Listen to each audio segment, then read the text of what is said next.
ancient mysteries continue to fascinate researchers, historians, and explorers around the world.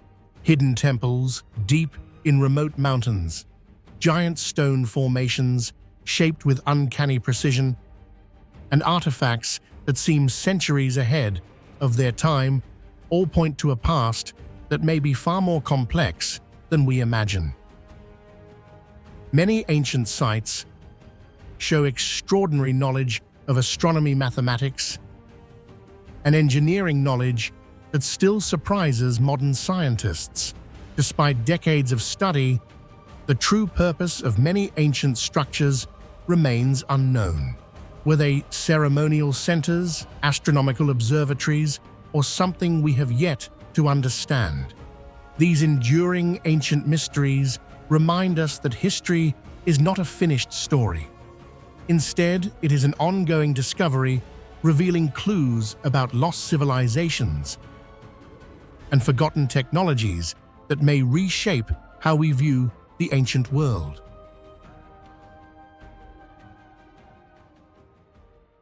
The Chandra Valley megalithic complex, nestled among ancient hills in Karnataka, is one of the most enigmatic archaeological sites of South Indian civilization.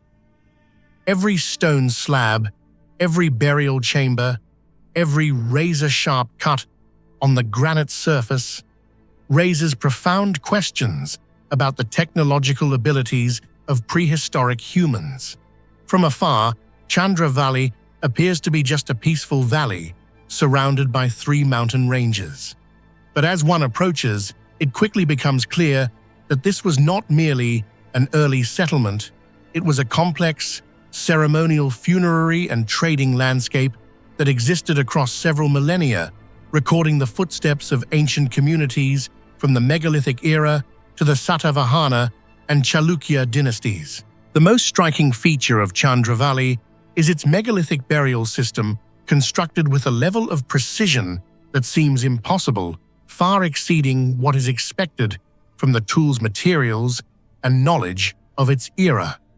The cist tombs, usually assembled from 4 large stone slabs into a box-like structure, possess corners that are nearly perfectly square.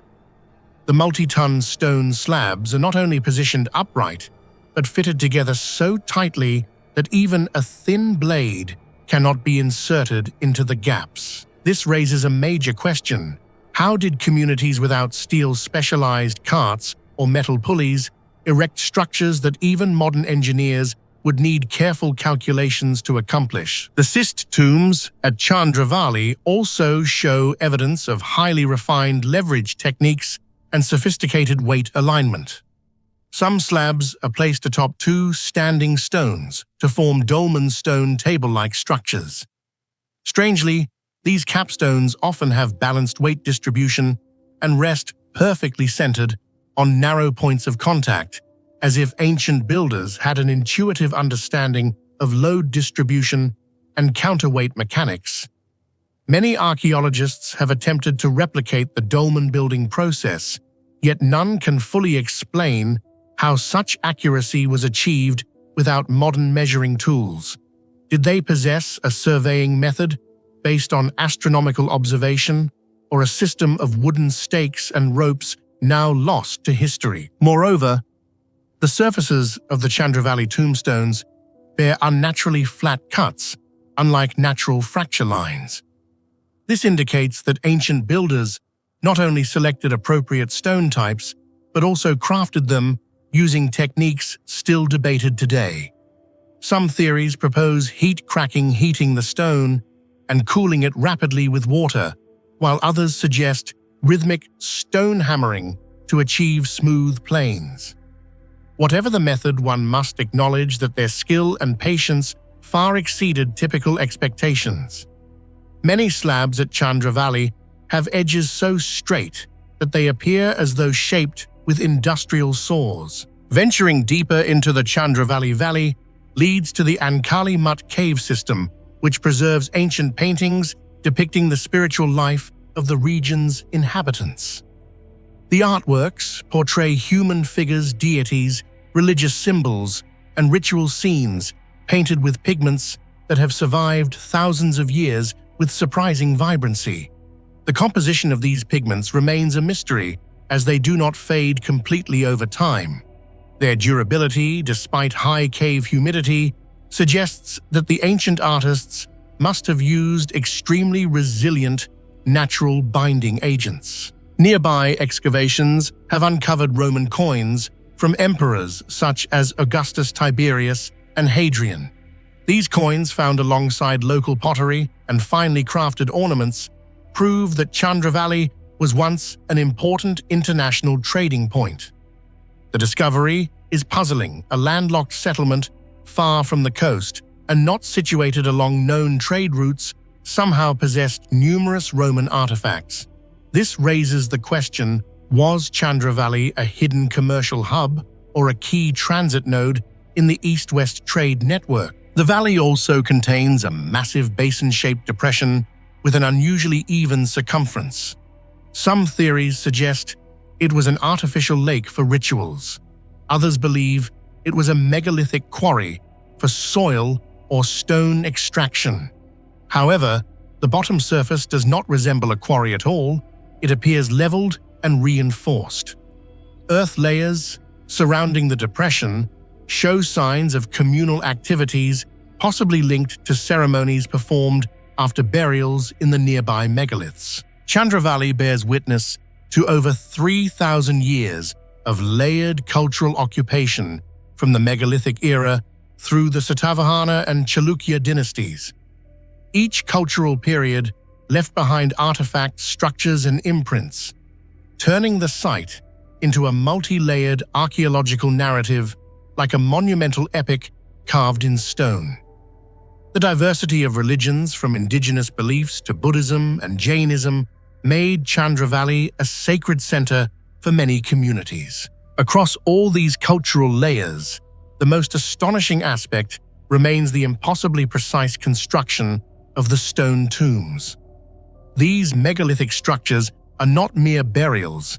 They represent a level of engineering intelligence and labor organization vastly underestimated by modern scholars. Imagine thousands of years ago, without hard metals, lifting machinery, or formalized physics, ancient builders erected stone monuments equal in sophistication to those in Egypt or megalithic Europe. Some researchers even suggest that the tombs exhibit solar alignment with entrances or slabs intentionally positioned to correspond with seasonal sunrise and sunset. Today, Chandra Valley still poses countless unanswered questions. Why did the megalithic people choose this valley as a major burial center? How did they move such massive slabs across hilly terrain? Are the smooth stone surfaces evidence of a lost stoneworking technology? Do the cave symbols represent religious meaning or encoded geometric messages?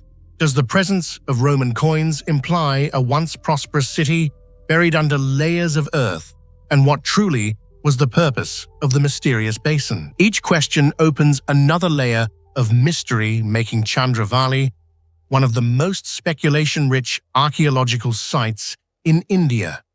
Yet despite the unknowns, the precision of its stone constructions alone is enough to prove that ancient technology was not inferior to modern imagination. Indeed, in some ways, it may have surpassed it. Among all the mysteries of Chandra Valley, from the astonishing precision of its megalithic tombs to the strange basin-shaped depression to the enigmatic cave symbols, which one fascinates you the most?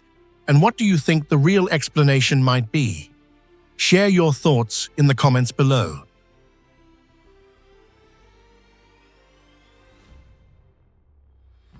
The Elephant Rock of Iceland, located on Hymi Island in the Vestmannaeyjar archipelago, has long been considered one of the strangest natural rock formations on the planet, not only because of its unbelievably elephant-like shape, but also due to the many mysteries surrounding its formation. From afar, visitors often have to squint to confirm that what they see is truly a rock, not a gigantic creature stretching its trunk into the ocean. The elephant's head, forehead, eye socket, and the curve of its trunk all appear on elephant rock with such clarity, balance, and harmony that even when observed from different angles, people still sense an inexplicable liveliness. What stands out most is the dark gray basalt, giving elephant rock a surface that looks almost crafted by a skilled artist, while it is in fact the result of ancient lava and harsh natural conditions. Its unexpected perfection is precisely what makes researchers constantly question whether it is truly a creation of nature, or if there is a deeper geological story yet to be uncovered. What do you think about the strangely perfect shape of elephant rock? Is it just a coincidence of nature, or is there a deeper mystery behind its formation? Share your thoughts in the comments below. The most remarkable thing about elephant rock is the involvement of three major natural forces: wind waves and time. For thousands of years, strong winds from the Atlantic Ocean have swept through the area, carrying moisture, sea salt, and tiny particles capable of eroding the rock's surface. Ocean waves continuously crash into the base of the cliff, applying intense mechanical pressure. Seasonal temperature changes from Iceland's freezing winters to its comparatively mild summers also cause expansion and contraction within the rock structure, gradually altering its shape. Theoretically, these forces should produce random, rough, distorted, or unclear shapes. Yet when observing elephant rock, one is astonished by how precisely correct the wind and waves have sculpted it. The curve of the trunk looks like it was drawn with intention. The forehead bulges at a strangely accurate proportion. The deep angled eye socket appears carved. The entire rock face tilts at a perfect angle, giving the impression of an elephant lowering its head to touch the water. This is what makes elephant rock one of Iceland's greatest geological mysteries. How could chaotic, ruleless natural forces produce a figurative structure with such harmonious proportions, as if deliberately designed? The powerful waves of the Atlantic have no artistic intention. The fierce winds do not selectively sculpt anything. Time is certainly not a patient craftsman. Yet when these three forces interacted with the ancient basalt base, they seem to have created an impossible work of natural sculpture. Many geologists have attempted to simulate erosion processes based on wind speed, wave direction, and basalt characteristics in the area, but none of the models have ever produced anything resembling elephant rock. Simulations typically result in rough cliffs, scattered bumps, or trenches unrelated to the shape of any creature. This makes elephant rock an exceptionally rare case, prompting some to call it a masterpiece, nature created on purpose. Looking back at the lava flow from the Eldfell volcanic eruption in 1973, we know basalt is extremely common in Iceland. It is hard, brittle, prone to breaking along flat surfaces, and highly responsive to weathering. These traits partially explain the smooth rock plains and curves. However, they still do not account for the precision of the elephant shape, an image with not only structure but also expression. Natural rocks resembling animals are not uncommon, but to resemble one so clearly, coherently, and in such detail is nearly unheard of. This leads to various hypotheses. Some believe that part of the original rock mass may have had a special shape, and erosion merely completed the features. Others think that specific lava flow patterns at Jaime created structural weaknesses that favored erosion in certain directions. But all remain speculation, with no conclusive evidence. Its location adds further mystery. Elephant Rock lies right beside the coastline, where strong waves constantly strike it, placing the formation under continuous natural stress. Many wonder if the waves are so powerful. Why has the trunk, the part extending most toward the sea, not broken off over thousands of years? Why do the ear and eye socket areas, highly susceptible to erosion, still retain such sharp definition? With a natural formation like this, the most fragile parts should have disappeared first. Yet Elephant Rock remains intact, reinforcing the idea that the erosion mechanisms in this region follow rules we do not fully understand. Its mythic dimension also enhances its cultural significance. Locals believe the Vestmannaeyjar area was once home to giants, and the stone elephant is the petrified remnant of one such creature. Some legends say Elephant Rock is the island's guardian, always lowering its trunk toward the sea to watch and protect against Atlantic storms. These stories hold no scientific value, yet they give the formation a symbolic spiritual identity. In the eyes of visitors, Elephant Rock is not merely a rock, it is a character, a silent creature standing against Iceland's harsh seascape. Thanks to its uniqueness, Elephant Rock has become one of Iceland's signature attractions, something no human-made model can replicate. Even skilled sculptors attempting to recreate it struggle because to make it too symmetrical looks artificial, too rough makes it unrecognizable, and too intentional destroys its natural ambiguity. Elephant Rock thus stands as evidence that nature can sometimes create forms so random yet perfect that human hands simply cannot reproduce them. In conclusion, Elephant Rock of Iceland is extraordinary not only for its massive elephant-like appearance, but also for the mysteries surrounding its formation. Wind waves and time together created a structure far beyond ordinary erosion patterns, almost like nature's deliberate accident. This combination of chaos, forming order, randomness, producing perfection, is what makes Elephant Rock one of Iceland's most astonishing natural enigmas. Deep within the harsh, arid Geralta Mountains of northern Ethiopia lies a religious structure whose very name evokes a sense of sacredness, hidden within danger. Abuna Yemata, the rock-hewn church regarded as one of the most inaccessible places of worship in the world. From the very first moment, one realizes that this place is not merely a religious destination, but a kind of time portal opening into a distant past, shaped by people whose faith was powerful enough to inspire the construction of a sanctuary among the clouds. The journey to Abuna Yemata is anything but ordinary. It is a test of courage, endurance, and above all, determination to enter a space almost completely detached from the earthly world.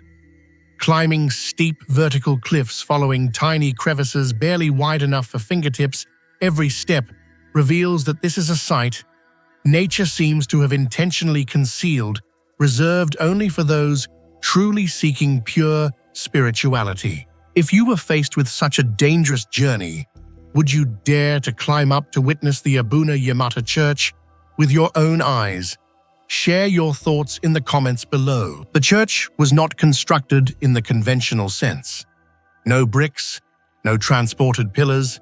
Everything was carved directly into the mountain itself, as though the artisans had borrowed the shape of the rock to create a place of worship. This monolithic nature adds to its mystery. How could ancient people create such a structure at an almost impossible height? There were no modern scaffolds, no safety ropes, no known system for transporting materials. It seems they employed techniques that today we cannot fully replicate. Every wall column and arch evokes the feeling that this place was shaped by the hands of craftsmen, both skilled and unwavering in their devotion. Inside the church are murals from the 5th to 6th centuries, preserved astonishingly well for more than 15 centuries. Dusty air, strong winds, and extreme temperature fluctuations on the cliff walls should have faded them long ago.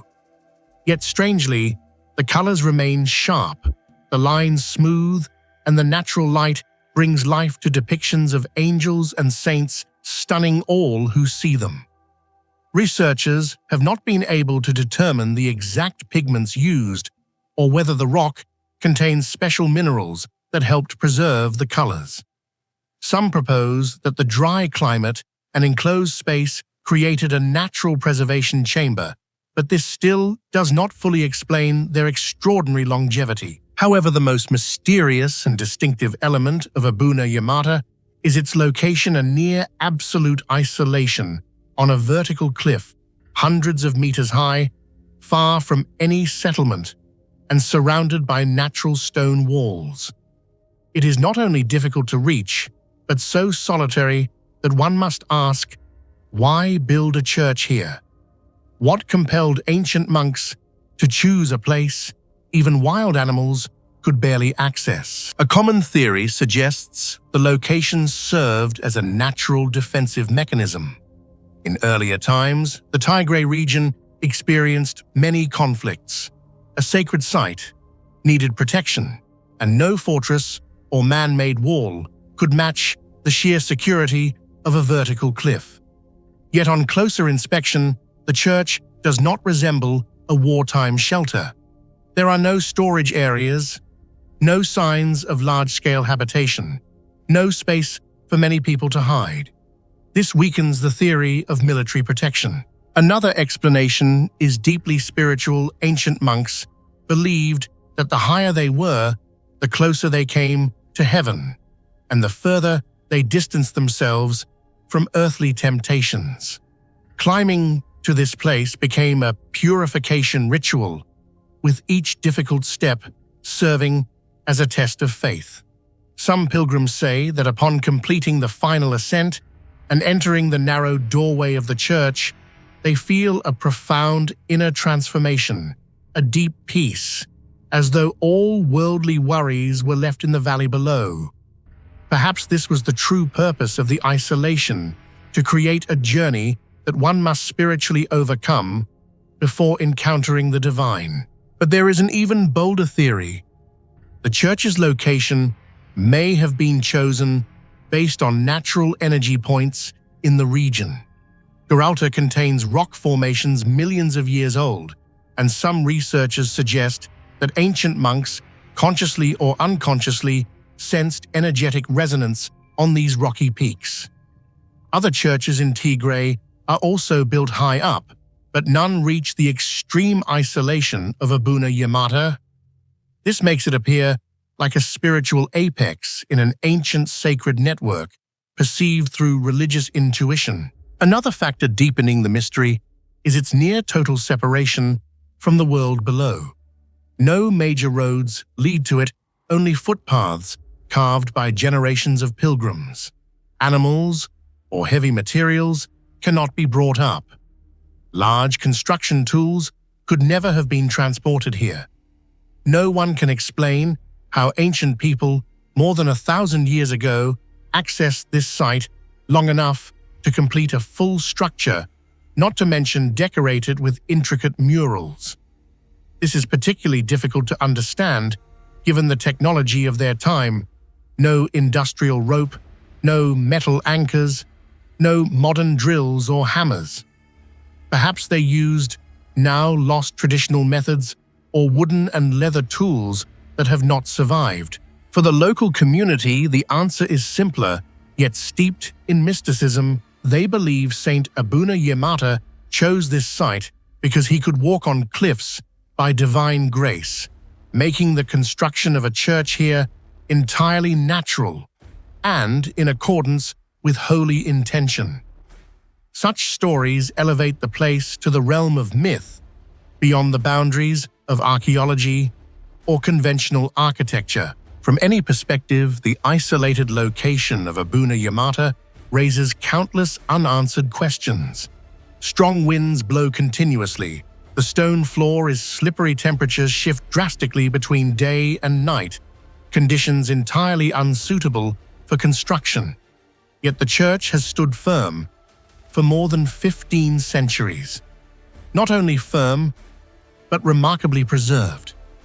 One cannot help but wonder whether its existence resulted from human will pushing beyond physical limits, or whether something else remains beyond our understanding. As the setting sun casts its final light over the Gibraltar Mountains and the shadow of Abuna Yemata stretches across the valley, the profound uniqueness of this place becomes unmistakable. It does not belong to the noisy world below. It exists as an oasis of silence where people confront themselves before confronting the divine. Its absolute isolation is not a hindrance. It is the essence of the sanctuary. The location is not merely an architectural choice. It is a declaration of faith. Perhaps this mystery is why Abuna Yemata remains engraved in humanity's consciousness as one of the most powerful examples of mankind's ability to transcend limitations, whether technical or spiritual.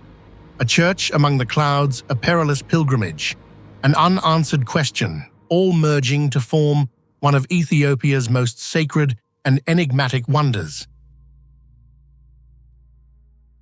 Amid the dense, humid forests of Gilan province in northern Iran, where the treetops seal the sky and mist clings to every stone, stands a structure that even modern engineering struggles to explain: the Rudkhan mountain fortress.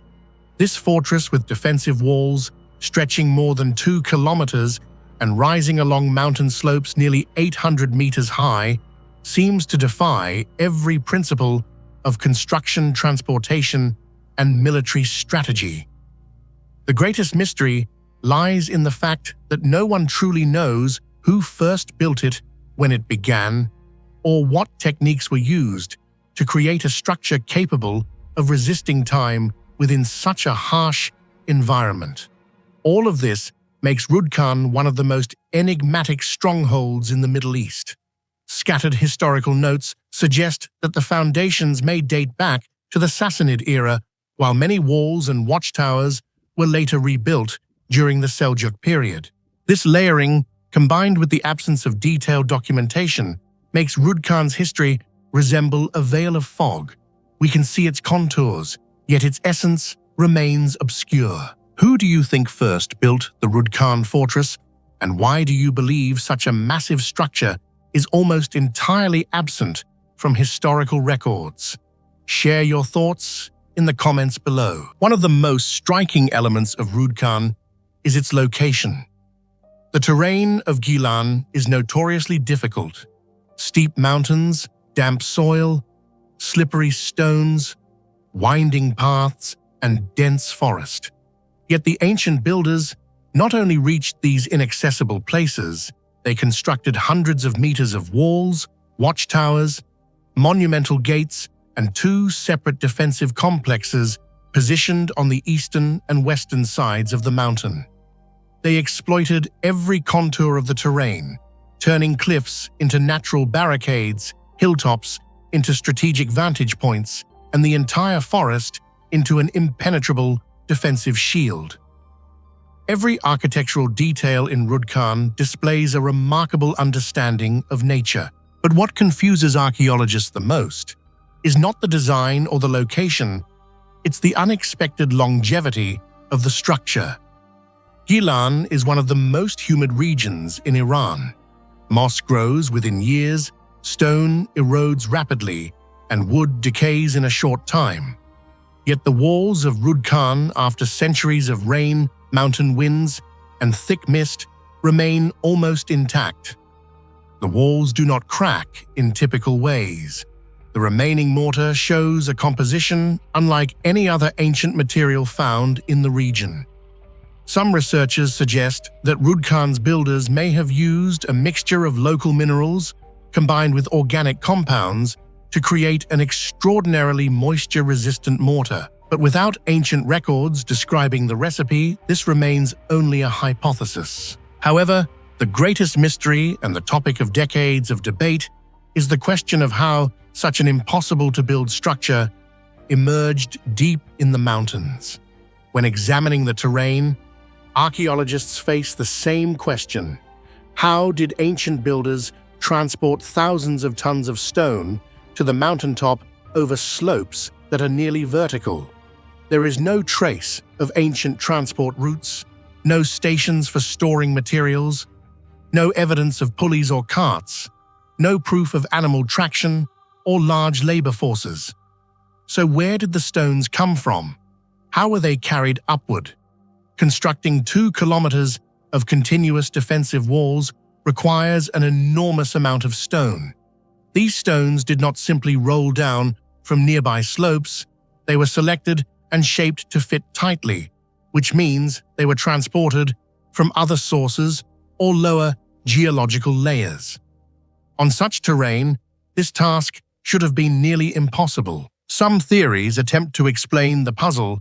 Ancient builders might have taken advantage of winter sliding materials up the mountain on snow.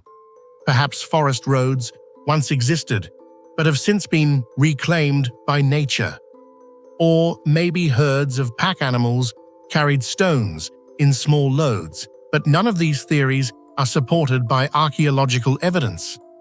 Not a single trace confirms the existence of such transport systems. The central question remains: how did they move the stones upward when the geography itself makes such an operation seemingly impossible? Transport is not the only mystery. Construction itself challenges logic. Much of Rudkhan's fortification rests on steep, slippery slopes, where simply standing is difficult, let alone cutting, fitting, and mortaring stones. The way the builders anchored watchtowers into the mountainside reveals sophisticated calculations of weight distribution and gravitational force. A deviation of only a few degrees could have caused entire structures to collapse. Did they possess a lost technique for anchoring stone into earth? Another theory suggests that construction began from the top down, that materials were delivered to the peak first, and the fortress expanded downward along the slopes, eliminating the need to haul stones upward during the build. While this explanation sounds plausible, it raises another question. How did they get hundreds of tons of material to the summit in the first place? No evidence supports this method either. The deeper one investigates Rudkhan, the more apparent it becomes that its mystery is not only technical, but also historical. A fortress of this scale, stretching 2 kilometers, divided into 2 defensive sections, filled with watchtowers, should appear frequently in military chronicles and administrative records. Yet, it does not. Rudkhan is almost completely absent from mainstream historical documents. There are no detailed records of major battles fought here, no clear documentation of the rulers or commanders who controlled it, no descriptions of the architects' labor forces or logistical systems behind its construction. Why would such a massive fortress emerge without leaving an imprint? In written history, some scholars believe Rudkhan may have served as a secret refuge, a base for resistance groups, or a special-use military site deliberately kept out of official records. Others argue that the fortress once played a significant role, but related documents have been lost over time. It is also possible that Rudkhan was more ceremonial than military, a symbol of authority rather than a battleground. All theories hold merit, yet none offer definitive proof. The mystery extends even to the fortress's name. Rudkhan, Rukhan, and Rukhan each carry different possible interpretations. The name might mean the ruler, the keeper of the fortress, or even the king's mountain, but no linguistic evidence conclusively verifies its origin. Even its name is covered in the same mist that surrounds its history. Standing before the towering moss-covered walls, looking down into the fog-laden forests below, one feels confronted by something beyond ordinary understanding. A massive structure, built in an almost impossible location, yet standing strong after centuries without collapse. What did the ancient builders know? What techniques did they use? And why does such an extraordinary fortress have no clear place in recorded history? The Rudkhan mountain fortress, through its enduring silence, continues to challenge our understanding of ancient engineering. It is not just a monument, it is an unanswered question, a reminder that ancient civilizations may have possessed skills, methods, and knowledge that we have yet to rediscover. And it is this very impossibility that makes Rudkhan one of the greatest architectural mysteries still standing in the forests of Iran.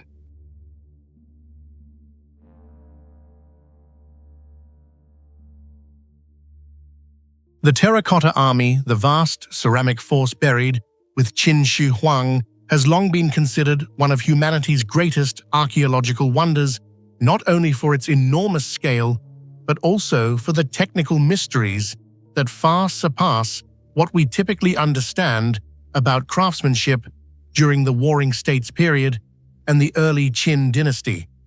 More than 8,000 warriors, hundreds of war chariots and horses, and countless real weapons have been unearthed, all bearing an astonishing level of detail. Each statue resembles a real person turned to clay, with unique facial features, expressions, and postures, forming an immortal legion meant to protect the emperor in the afterlife. Yet among all these extraordinary aspects, the most astonishing mystery remains the firing technique and enigma modern experts have yet to fully decipher, even with advanced technology. These statues, nearly life-sized and weighing hundreds of kilograms, were made hollow, yet incredibly sturdy, without cracking or shattering, and remarkably preserved after more than 2,000 years underground, enduring climate changes, humidity, biological activity, and the relentless effects of time. What confounds researchers is that large ceramic objects in antiquity typically cracked, warped, or broke during firing, yet the Terracotta Army demonstrates exceptional physical stability as though processed by an industrial-level technique that modern science still struggles to replicate. What do you think allowed Qin Shi Huang's Terracotta Army to remain uncracked for more than 2,000 years? A lost advanced technique or some other mystery we have yet to uncover? Share your thoughts in the comments below. This becomes even more remarkable when considering the scale of production. Tens of thousands of body parts, heads, arms, legs, torsos were molded separately, then assembled into complete warriors before being fired in enormous kilns that archaeologists have not yet definitively located. Another mystery arises: did the Qin construct multi-layered kilns or subterranean heat chambers capable of maintaining a stable temperature of around 1,000 degrees Celsius? For such massive figures, the answer remains unclear, but material analyses show crystal transformations that only occur under tightly controlled firing conditions. This raises a profound question. How did a civilization more than 2 millennia ago regulate temperature within such narrow margins for objects so large and complex? Modern replication experiments demonstrate that even slight deviations of a few dozen degrees result in cracks, fissures, or subtle deformations. Yet the Terracotta Army exhibits remarkable consistency, as if the Qin possessed a firing technology approaching industrial precision. The mystery deepens when examining the statue's surfaces. Researchers found that many details, armor plates, sashes, shoe patterns, beards, and hair edges were crafted extremely thin, mere millimeters, yet remain intact. Thin components like these would normally expand unevenly during firing and form micro cracks, but the Terracotta Army shows no trace of such thermal defects. This has led to theories that the Qin used a highly refined clay mixture, perhaps combining filtered clay, fine sand, and organic binders to increase plasticity and reduce cracking, but chemical analyses have not conclusively identified a specific formula. Moreover, ancient artisans understood how to hollow the statues while ensuring that internal pressure during heating dispersed evenly, preventing fractures. The torsos were often formed from coiled clay strips shaped into tubes, a structure so logical it resembles modern ceramic extrusion techniques. Yet strangely, no ancient texts describe this process in detail, leaving the craftsmanship shrouded in mystery. At this point, the mystery of the firing technique becomes central to every academic debate surrounding the Terracotta Army. Experts question whether each statue was fired as a whole or through multiple heating stages. Evidence suggests some parts were fired separately and later assembled, but how the chin ensured uniform shrinkage among different components remains unexplained. One hypothesis proposes that the chin employed massive military cremation-style kilns capable of holding numerous statues at once and maintaining heat for extended periods. Yet no kiln site of the required size has been definitively identified, deepening the enigma. Some archaeologists even speculate that kilns may have been deliberately destroyed after the project to safeguard technical secrets consistent with the Qin dynasty's reputation for strict control and secrecy. Another factor heightening the intrigue is the statue's near-perfect preservation underground. No cracking, no shattering, no missing parts, except those damaged by soil pressure or structural collapse. This indicates that firing was not merely about hardening the clay, but also about creating a material with exceptional long-term stability. Analyses show that the clay once fired became unusually water-resistant, comparable in some ways to high-grade ceramics. In other words, the statues were not only fired to stand firmly, they were sealed to endure for millennia without degradation. The mystery surrounding the firing process becomes even deeper when considering the statue's original paint. The terracotta figures were once vividly colored purple, red-blue, yellow, black, but these pigments vanished within minutes of exposure to air after excavation. This indicates that the statues were fired to a level optimized for the ancient lacquer paint known as key lacquer, which required a surface with precise smoothness, absorbency, and thermal behavior. This further proves that the artisans calculated the clay's fired properties to match the lacquer's requirements, a level of material science, understanding that modern researchers are still unraveling. All these mysteries lead to a larger question. What technique did the Qin truly use? Where did it originate? And how did a dynasty so short-lived acquire such advanced technology? Meanwhile, historical records barely mention the production process of the Terracotta Army, even though the project lasted 38 years and employed 700,000 laborers. This silence suggests intentional secrecy. Some scholars believe the Qin destroyed technical documents to protect the methods. Others think the project may have been executed by a unique group of master artisans whose knowledge vanished immediately after completion. The more scholars study it, the more the Terracotta Army resembles an impossible construction for its era. From sculpting techniques to joint assembly firing methods and pigment preservation, everything surpasses conventional ancient standards. And among all these enigmas, the firing technique remains the most astonishing. No one knows why the statues have not cracked after more than 2,000 years. No one knows their exact firing temperature, how it was controlled, or what materials prevented cracking. The only certainty is that the Qin did not merely create a funerary guard force, they left behind a challenge that has persisted for millennia, a brilliant testament to ancient ingenuity, and a mystery that may continue to elude humanity far into the future. The Chitradurga Hill Fortress lies in the dry, scorching highlands of Karnataka, yet rises like a colossal stone labyrinth carved by both human hands and the forces of nature, a fortress that reveals deeper layers of mystery the more one observes it. Every wall, Every boulder, every slope, and every gate tells a story far beyond the known military knowledge or construction techniques of the era in which it was built. Among these features, what attracts the greatest interest from archaeologists, engineers, and enthusiasts of ancient mysteries is the system of natural stone walls.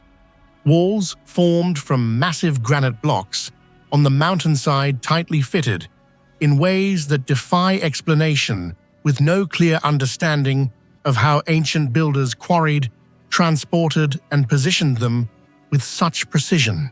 But to grasp the extraordinary nature of this structure, one must look at the fortress as a whole, a construction often described as a city enclosed in stone, possessing 7 layers of fortification, countless trap gates, winding strategic pathways, and a remarkable water system that has endured for centuries. Anyone who sets foot here can feel that this monument was not built solely by human labor. It was built by knowledge, by an understanding of nature, and by a strategic mind far beyond what recorded history typically acknowledges. In your opinion, what makes the Chitradurga Hill fortress one of the most mysterious fortresses in India? What ancient techniques do you think were used to quarry and position those massive stones so precisely along the mountainside? Share your thoughts in the comments below. As one explores the fortress more deeply, the most striking feature is the natural stone walls. They differ completely from typical fortifications. There are no traces of mortar, no evidence of metal tools used for cutting, and even more puzzling, no reasonable explanation for how enormous stones weighing tens of tons were transported to elevated, rugged positions where movement remains difficult, even with modern machinery. The granite blocks, among the hardest stones on Earth, were placed together in ways that would make modern structural engineers pause in astonishment. Stones of various shapes and sizes interlock into firm, flawless surfaces, as if guided by an invisible architectural blueprint. Some blocks have geological properties different from the local bedrock, raising critical questions. Where were they brought from? How did ancient builders transport them across long distances and challenging terrain? Did they employ a sophisticated system of levers, or perhaps understand some lost technique capable of temporarily reducing the weight of stone, similar to theories surrounding other megalithic structures around the world? Until now, no definitive answer exists. Even more fascinating is the seamless integration between natural terrain and man-made architecture. Many sections of wall were not built in the traditional sense. Instead, ancient engineers exploited the existing geology, using colossal natural rock formations millions of years old, then adding fitting stones at precise points to transform the entire mountainside into an impregnable defensive shield. This ingenuity made it nearly impossible for invaders to distinguish natural cliffs from fortified walls, granting Chitradurga an overwhelming strategic advantage. Moreover, because the walls were fused with the mountain itself, they were nearly immune to artillery erosion or flooding, remaining largely intact through centuries of weathering and even amid intense warfare. The mystery of the natural stone wall system places the Chitradurga Hill fortress among the world's beyond-its-time monuments. When compared to megalithic constructions of distant civilizations, such as the ancient fortress of Sacsayhuaman in Peru or the stone platforms of Easter Island, scholars note surprising similarities: mortarless stonework, immense block size, and astonishing precision without visible tool marks. If those sites are considered evidence of lost ancient engineering, Chitradurga undoubtedly belongs within the same category of unresolved wonders. Yet the fortress is famous for more than just its stone walls. The 7 concentric layers of fortification form a near-impenetrable structure. Entrances were designed in zigzag patterns, making it difficult for war elephants or siege engines to advance. Some gates produce peculiar acoustic effects, footsteps echo strangely in one spot, but fall silent in others, leading many to believe that ancient engineers intentionally applied acoustic principles to detect enemy movements long before they reached the inner defenses. The mountaintop reservoir system is another remarkable achievement, especially considering the harsh climate of the region. Despite the rocky terrain, the fortress maintained a stable water supply through a network of intricately carved stone channels that collected rainwater and directed it into unusually deep reservoirs. Some of these appear to connect to natural underground aquifers, suggesting that ancient builders possessed advanced knowledge of hydrogeology. Beyond engineering marvels, the fortress is woven into countless myths.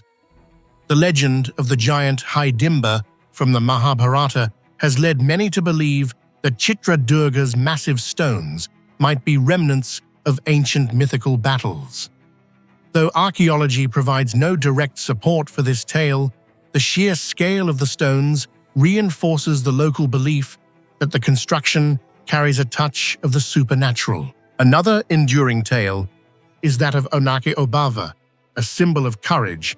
Armed with nothing but a pestle, she single-handedly thwarted Mysore soldiers attempting to enter the fortress through a narrow crevice. The odd part is that the crevice is too small to be considered a construction flaw, yet just large enough for an enemy soldier to squeeze through, leading many to suggest that it was actually a strategic defensive feature. Obava's timely intervention only strengthened the legendary aura surrounding her story.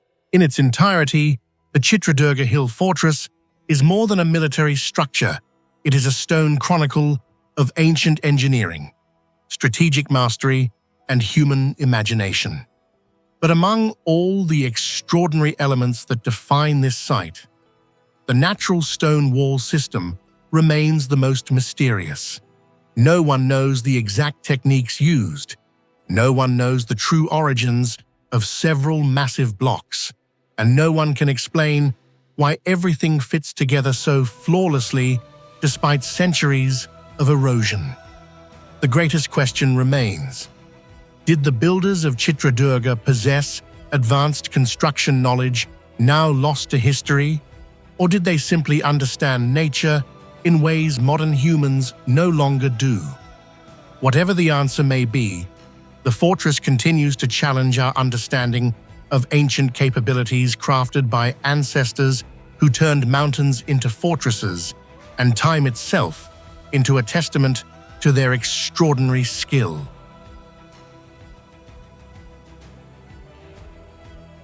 The Bombo Headland basalt columns are among the most bizarre and surreal geological wonders in Australia, where nature seems to have abandoned its usual rules to erect colossal, towering, perfectly aligned stone walls so astonishing that anyone seeing them for the first time would question whether they were truly created by natural forces or by some lost, ancient civilization. The entire area resembles the remnants of a gigantic fortress consumed by time, with vertical cliffs standing rigidly beside the roaring ocean, forming a landscape both wild and mysteriously evocative, as if something far beyond our current understanding once existed in this world. What makes Bombo Headland most extraordinary lies in the fact that its structure was formed from ancient lava millions of years ago, yet the shape we see today is so perfect, so orderly, and so reminiscent of human-engineered architecture that it hardly feels like the result of natural randomness. This raises countless unanswered questions. When basaltic lava cools, in theory, it contracts and fractures into polygonal shapes. This natural phenomenon is often referenced in geology when describing formations like the Giant's Causeway in Ireland or Svartifoss in Iceland. However, what makes Bombo Headland unique is that its columns not only formed as polygons, but stand perfectly vertical, aligned at great height, consistent along their entire length, and so uniform that the whole cliff looks like a massive wall of stone blocks precisely cut by advanced mechanical tools. The regularity of the fractures, the angular precision of the surfaces, and the uniformity of the shapes have led researchers to ask troubling questions.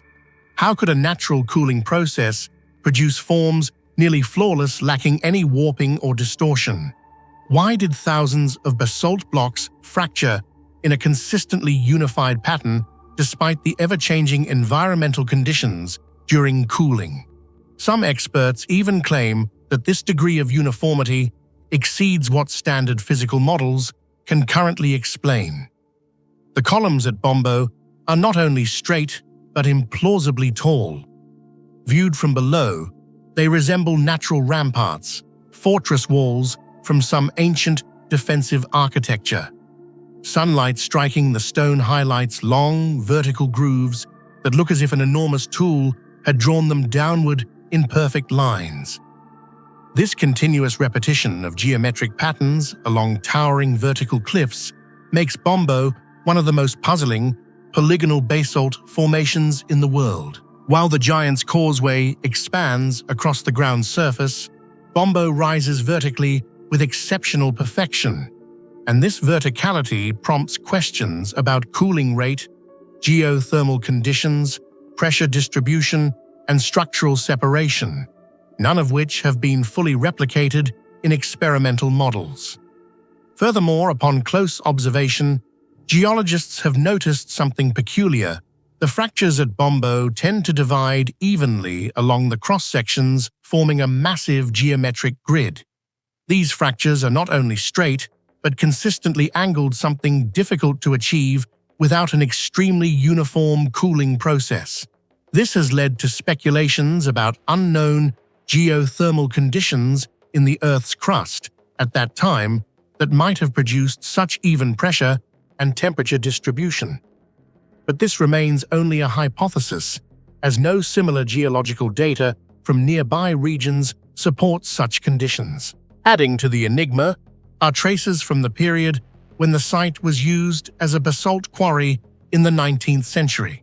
After humans cut into the stone, it became difficult to distinguish natural fractures from man-made ones. Some cliff faces even appear as though they were deliberately shaped, leading visitors and researchers alike to wonder, did ancient people once alter these basalt structures long before Europeans arrived, or did nature create such perfect forms that any human modification becomes almost indistinguishable?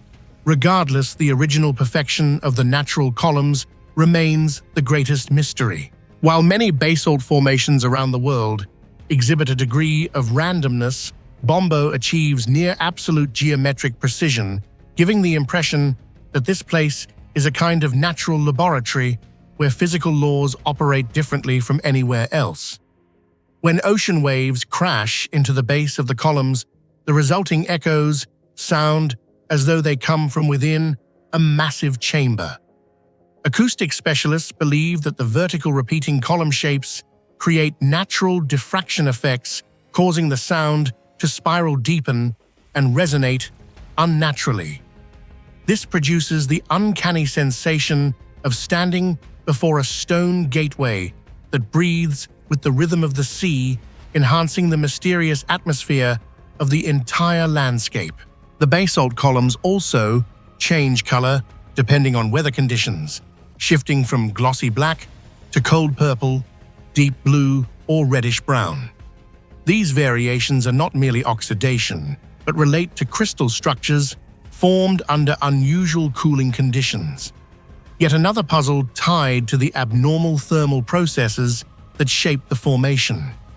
Viewed from above, Bombo Headland resembles a massive abandoned fortress rising from the ocean, with towering columns defying waves and storms for millions of years. The contrast between its wild, untamed beauty and its almost engineered geometric precision has made this place an endless subject of fascination for photographers, researchers, and enthusiasts of Earth's unexplained phenomena.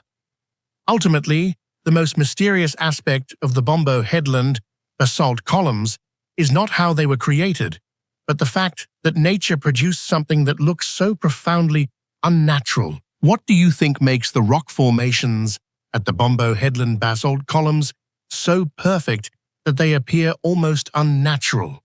Is it simply the result of an exceptionally rare geological phenomenon? Or could there be other factors or forms of intervention that we still cannot fully explain? Share your thoughts in the comments below.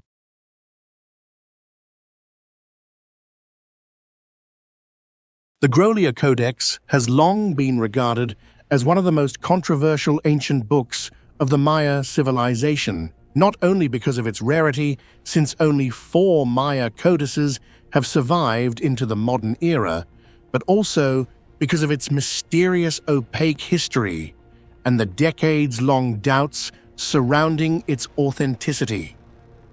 From the moment it appeared, the manuscript puzzled scholars because it differed so drastically from what they knew about Maya art and writing.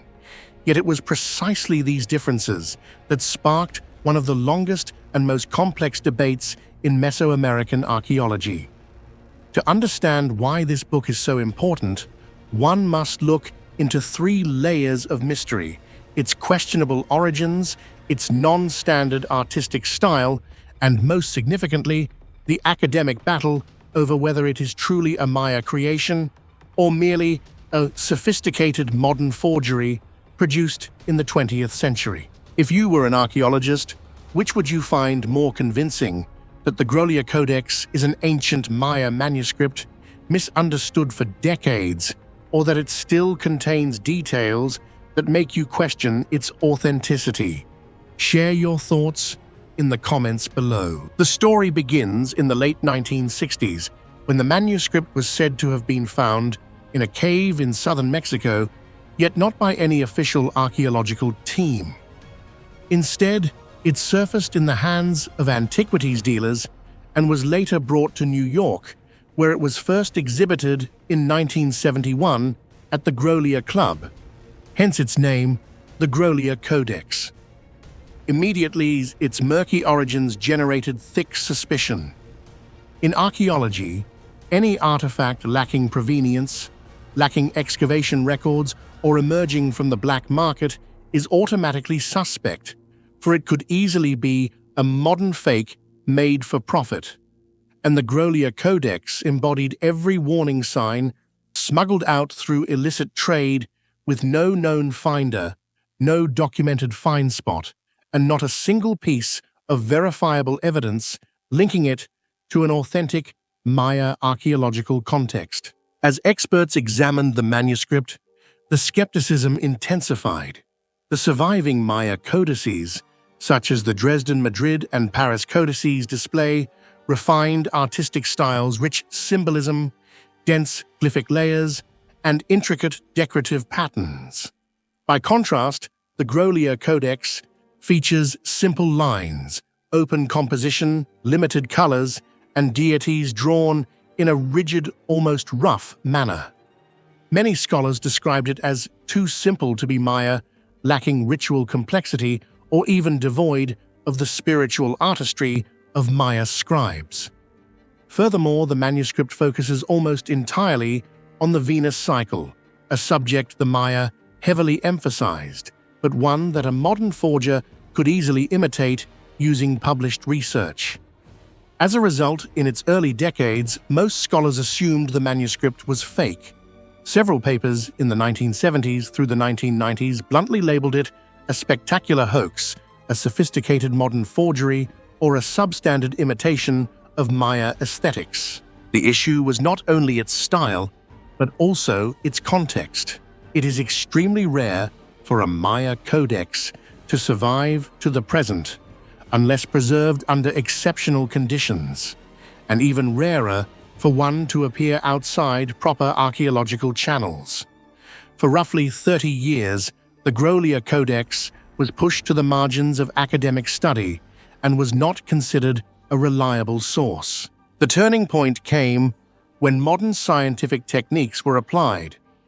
Radiocarbon dating of the Amate paper produced astonishing results, It dated to approximately year 1021 through 1154.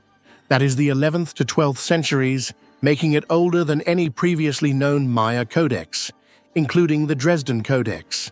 This rendered the modern forgery hypothesis illogical. A forger would have extreme difficulty obtaining nearly 1,000-year-old Maya bark paper in preserved condition. Yet critics were still unconvinced.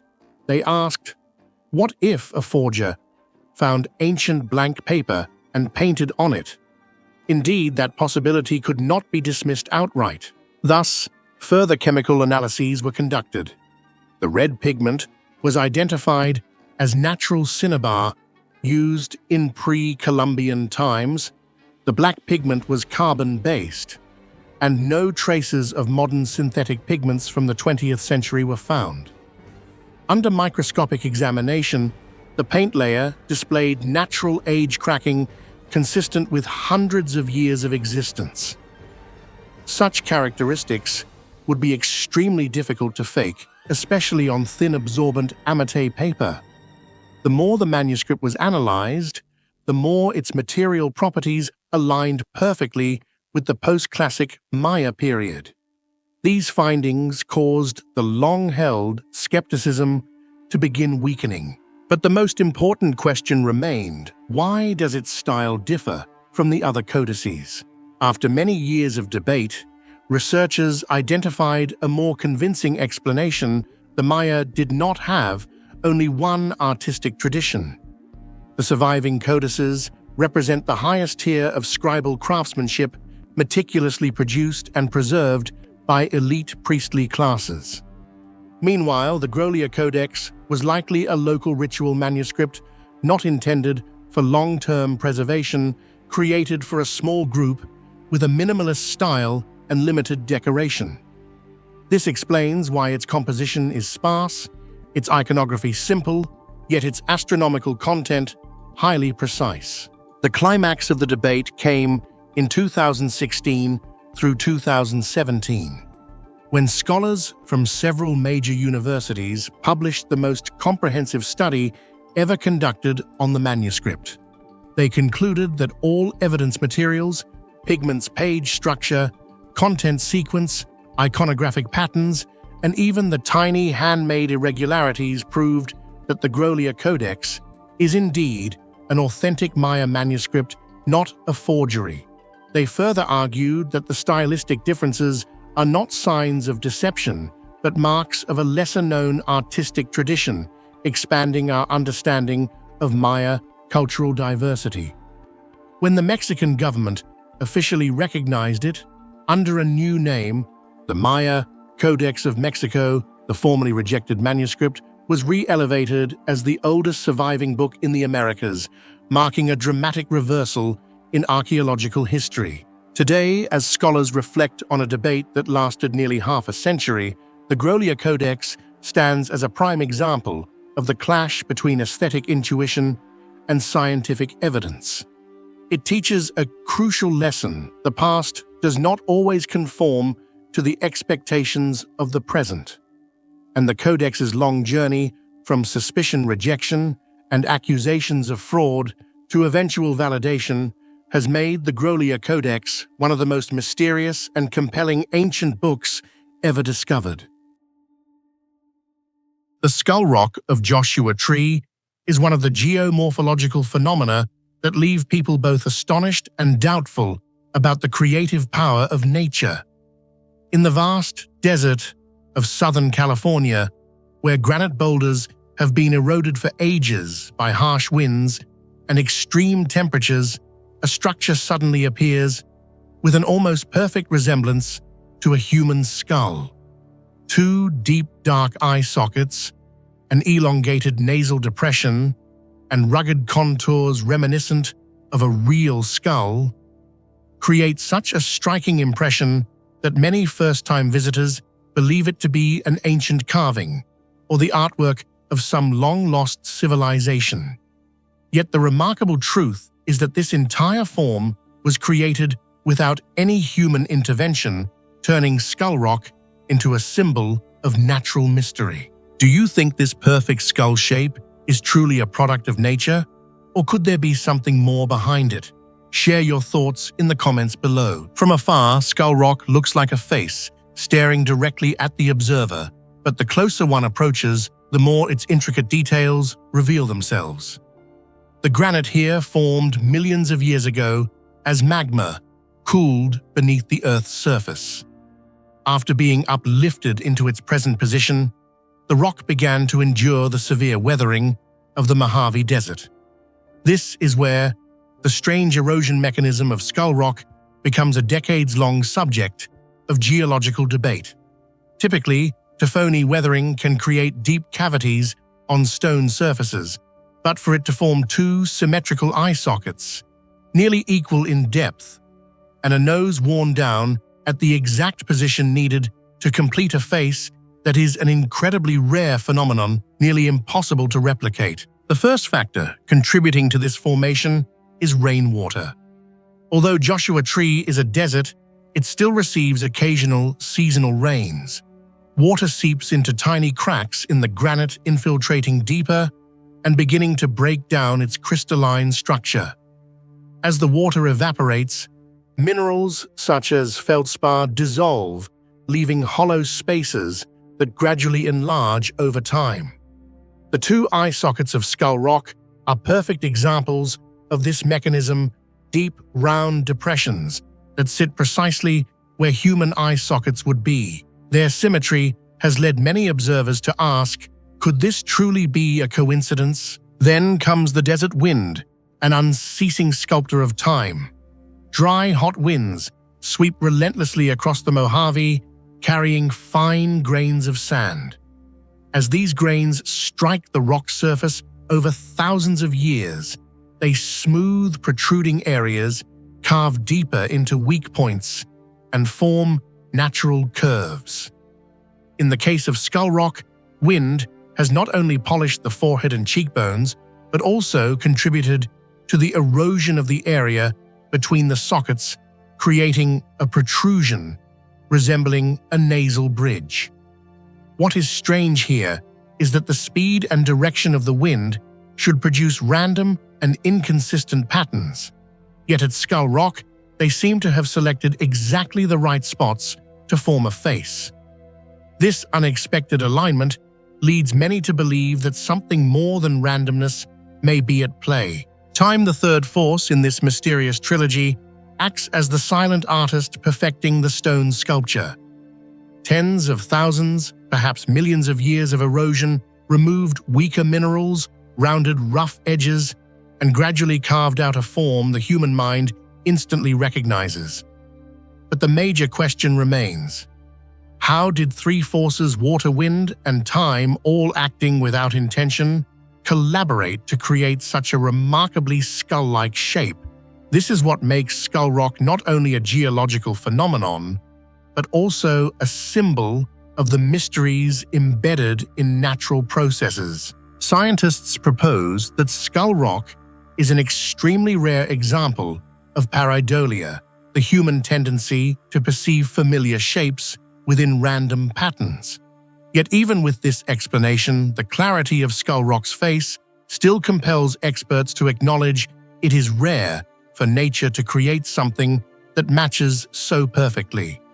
Many Tefoni formations around the world do not produce human-like shapes as vivid as this one. This makes Skull Rock a valuable point of study, filled with debate and questions about the limits of current weathering models. Beyond captivating scientists, Skull Rock also holds cultural and spiritual significance for the indigenous communities who once lived in the region. Some legends say the skull-shaped hollow was a place where deities watched over humans, or a symbol of the gateway to the afterlife. Although there is no direct archaeological evidence linked specifically to this structure, the surrounding Joshua Tree region was used by the Cahuilla and Chemehuevi peoples for camping, hunting, and ceremonial activities. A rock formation bearing a face so prominent in such a harsh landscape likely left a powerful impression on these ancient communities. During the day, Skull Rock is an intriguing landmark for visitors. But at night, when moonlight cuts across the desert, the skull shape becomes sharper and eerily lifelike. Deep grooves turn into dark shadows, and the hollow eyes seem to follow travelers passing by. Many have described the uncanny feeling that the rock comes alive under the silver glow, an inexplicable yet unforgettable sensation. The way skull rock shifts in mood depending on natural light enhances its aura of mystery, making it feel like an ancient being resting silently in the desert. Adding to its enigma is the fact that no one knows exactly when skull rock acquired its skull-like shape. Granite at Joshua Tree is millions of years old, but the moment the recognizable skull features began forming remains unclear. Some geologists believe the formation may be only tens of thousands of years old, while others suggest that the defining features existed far earlier but were sharpened more recently by wind and water. This blurred timeline transforms skull rock into yet another unanswered question. Furthermore, the location of skull rock contributes to its air of mystery. It lies right beside a main road through Joshua Tree, almost as if deliberately placed to capture attention. The surrounding boulders do not share any remarkable shape, making skull rock stand out dramatically like a signpost, a marker, or even a guardian face, watching over the entrance to the desert. Together, these elements, the incredibly skull-like shape, the partially unexplained erosion mechanism, the isolated position, the cultural echoes, and the strange emotional impact it has on observers, elevate skull rock beyond a mere geological structure. It stands as proof of how nature, within its familiar physical laws, can still produce phenomena that challenge human expectations. At the boundary between science and perception, skull rock remains an ancient face carved by time itself, silently witnessing the eternal evolution of the Joshua Tree Desert. The Copan Altar Q has long been regarded as one of the most iconic stone monuments of the ancient Maya civilization, not only because of its historical value, but also because of the mysteries carved into all four sides of its seemingly simple, rectangular block mysteries that encapsulate an entire worldview, a dynasty, and technical mastery far beyond what is typically attributed to people of that era. Altar Q is positioned at the center of the Copan architectural complex, directly facing Temple 16. The structure, believed to be the tomb of the founding ruler Yaks Kukmo. The precise alignment between the altar and the temple has led archaeologists to conclude that Altar Q was not merely a ceremonial platform, but a political spiritual declaration calculated with remarkable accuracy, meant to connect the past, the present, and the ultimate authority of the Copan royal lineage. Do you think the incredibly precise stone carving techniques seen on Altar Q are evidence of a long-lost technology the Maya once possessed, or simply the result of extraordinary craftsmanship by ancient artisans? Share your thoughts in the comments below. What astonishes researchers is that all four sides of Altar Q depict the portraits of the 16 kings who ruled Copan over many centuries, an extremely rare feature in Maya art, as no other Maya city carved its entire dynastic line in such detailed visual form. What elevates Altar Q into legendary status among archaeologists is not only its content, but the astonishing precision of its stone carving, so sharp, so consistent, and so technically advanced that it seems to surpass the limits of the rudimentary tools the Maya are believed to have possessed. Each carved line demonstrates an understanding of depth, angle proportion, and contour that even modern artisans with access to advanced machinery admit is extremely difficult to achieve on such a large stone surface. Remarkably, the finest details, such as the tiny feather patterns on royal headdresses, the delicate texture of garments, and the deeply incised glyphs, only a few millimeters deep, yet producing crisp shadows when light strikes, raise an unavoidable question. What tools did the Maya use? Archaeological records indicate they had only flint, hard wood, and soft copper. No steel tools, no iron chisels, and no advanced metalworking. So how did they achieve cuts as thin as hairlines? One theory suggests they relied on extremely fine sand, combined with repetitive abrasion over hundreds of hours, but this does not explain the perfect consistency across all four faces of the altar.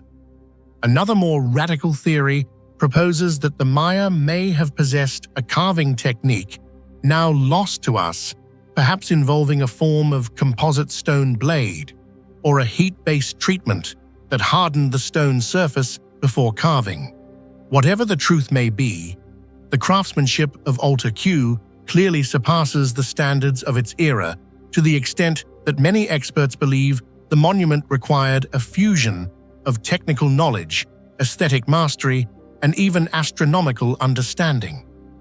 The symmetrical layout of the carvings suggests the artisans understood how space and light interact, an awareness that allowed the figures to display particular visual effects as sunlight shifted throughout the day. Among the scenes carved on Altar Q, the most striking is the depiction of the founding king, Yaks Kukmor, handing the royal scepter to the 16th ruler, Yaks Pasaj Chan Yopat, despite the fact that the two lived centuries apart. This raises a major mystery. Why would a long-deceased ruler appear in a succession ceremony? Was this merely symbolic imagery, or did the Maya believe that ancestral spirits were truly present in royal rites? More importantly, was Altar Q used as a political instrument to legitimize the final king's authority during a period of severe decline at Copan? At the time Altar Q was erected, Copan was already facing war, famine, environmental stress, and population collapse. Constructing a monument as elaborate and symbolically powerful as Altar Q may have been the dynasty's final attempt to restore societal order and reaffirm the sanctity of royal authority. Many scholars view Altar Q as a political manifesto in stone, created precisely when the Copan kingdom needed legitimacy the most. Another controversial aspect is the possibility that some figures on Altar Q were altered or erased. Researchers have identified certain faces whose carving style differs subtly from the rest, as though someone intentionally revised or replaced a ruler. This raises the question, is the 16-king chronology on Altar Q truly accurate, or is it a rewritten version of history designed to serve the political goals of the final dynasty? Such ambiguity contributes to Altar Q's dual identity as both historical record and mythic reconstruction. Additionally, Altar Q's cubic shape, with all four faces fully carved, is unlike typical Maya altars. Some theories suggest that its form symbolizes the four cardinal directions of the Maya universe, while others propose that it functioned as an astronomical device marking key events in the Maya calendar cycle. Its perfect alignment with Temple 16 further strengthens the idea that Altar Q was not merely ritualistic, but also served a cosmological purpose. Although much of the Maya script has been deciphered, many glyphs on Altar Q remain mysterious. Some may represent secret ritual terminology, elite political language, or cosmological concepts used exclusively by the Copan royal court. This leaves the monument with a layer of encoded meaning that still eludes modern understanding. Perhaps the most puzzling fact is that the Maya at Copan created only one altar of this unique dynastic type. No other Maya site attempted anything comparable. Why did Copan choose to record its entire lineage on a single stone block instead of walls, stele, or multi-part inscriptions typical of Maya tradition? Was Altar Q meant to mark the end of a major cosmic cycle, or was it intended as an eternal symbol of protection from the founding ruler? No definitive answers exist. What is clear is this altar Q embodies knowledge that far exceeds what we can explain through material development alone. Its impossibly precise stone craftsmanship stands as a testament to the extraordinary technical capabilities of the Maya, raising the profound question, have we underestimated the engineering and intellectual sophistication of ancient civilizations?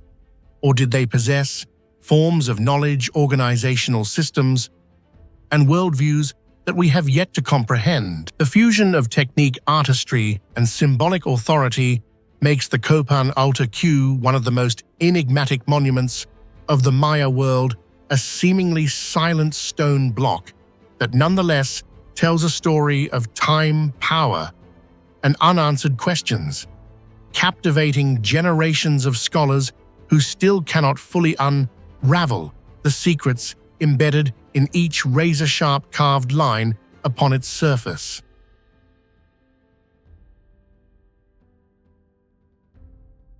The idol rock of Brimham Moor appears like a colossal paradox in the Yorkshire landscape, a multi-ton stone perched precariously on a slender base so delicate that anyone seeing it for the first time cannot help but wonder whether they are witnessing a natural creation or the deliberate intervention of some mysterious ancient hand.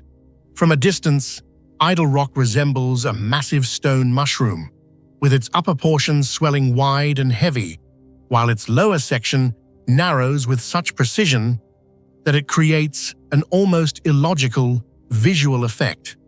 The closer one gets, the more the curves, recesses, and unusual surface textures reveal a level of asymmetrical perfection that is difficult to believe. But what astonishes observers the most, what has made idol rock one of the most controversial natural stone formations in Europe, is its balancing mechanism, a flawless equilibrium that modern science, despite numerous theories, has yet to fully clarify or satisfactorily explain.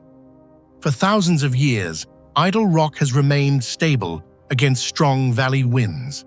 Harsh winters of freezing and thawing cycles, drastic temperature shifts, and increasingly unpredictable Yorkshire weather. All these forces should have toppled it, or at least shifted it slightly, but no idol rock stands firm, proud, and unmoved, as if an ancient secret were sealed within its silent mass. Geologists often rely on the concept of differential weathering to explain the shape and posture of idol rock. The softer rock eroded first, leaving behind a harder base supporting the larger upper mass. However, the problem is this: even if the model is theoretically sound, it still does not explain why the stone's center of gravity falls precisely on such an impossibly small point, allowing the entire multi-ton structure to balance as if intentionally placed. Some researchers have run digital simulations showing that even the slightest irregularity in the weathering pattern should have caused idol rock to collapse thousands of years ago. Yet here it remains unleaning, unshifted, showing no signs of instability. This makes idol rock an extraordinarily rare case, almost a perfect accident of nature, but one that easily encourages speculation about whether some ancient force may have acted upon it. Even more intriguing, the rock's surface displays traces of several types of erosion: wind, water, ice. Yet these patterns are inconsistent with each other, even conflicting in direction. If only one natural force had acted over long periods, idol rock would likely have a smooth, unified erosion pattern. Instead, its structure appears as though it has undergone multiple discontinuous processes, suggesting it may once have been part of a larger formation before falling, or being placed into its current state of balance. Some geologists have proposed that the rock was transported by glacial movement, but this hypothesis faces several issues. Idol rock does not perfectly match surrounding sediment layers, and there is no clear evidence showing it was pushed here by glacial forces. This opens the door to a more dangerous hypothesis, not glaciers, but prehistoric humans.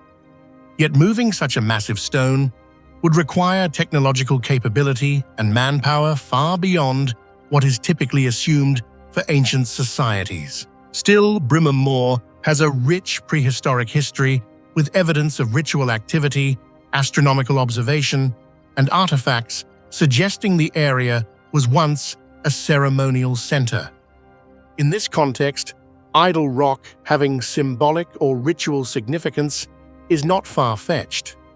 Local folklore even claims idol rock was once a sacred stone or a ritual marker, and its unnatural appearance was precisely why it was chosen.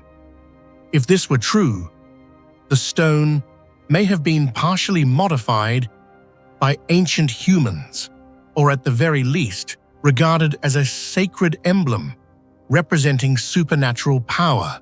Beyond idol rock's balancing mystery, the entire Brimham region is filled with bizarre formations. Stones stacked like towers, stones shaped like animals, like faces, like balanced sculptures defying gravity. Many of these formations challenge physics in ways similar to idol rock, making the region resemble a natural gallery of geological anomalies. Some formations even align east-west or coincide with solstice points, raising further questions: mere coincidence or part of an ancient astronomical system. Yet among all these mysteries, idol rock remains the centerpiece because its balance not only defies explanation but boldly challenges established physical assumptions.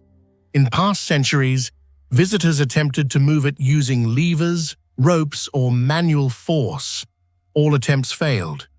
The rock neither trembled nor shifted nor made a sound. Ironically, its ready-to-fall appearance leads people to assume fragility, but in reality, it is remarkably solid. Recent analyses reveal the rock's center of gravity sits surprisingly low relative to its outward shape, but this raises a deeper question. How can such an asymmetrical stone possess a perfectly low center of gravity? Low centers of gravity are typical in engineered structures, rarely in random natural formations. To this day, there is no definitive answer. Idol rock is too precise to be dismissed as random natural coincidence, yet too raw and untamed to be confidently attributed to human craftsmanship. It exists in a realm between science and myth, between nature and some unknown ancient influence, between what we claim to know and the vast gaps that remain. And it is precisely this paradoxical balance, this defiance of ordinary physical laws, that has made idol rock a timeless enigma, a monument to questions that modern science still cannot resolve. Do you think the strange balancing mechanism of the idol rock is entirely natural, or is it possible that ancient humans may have intervened in its formation? Share your thoughts in the comments below.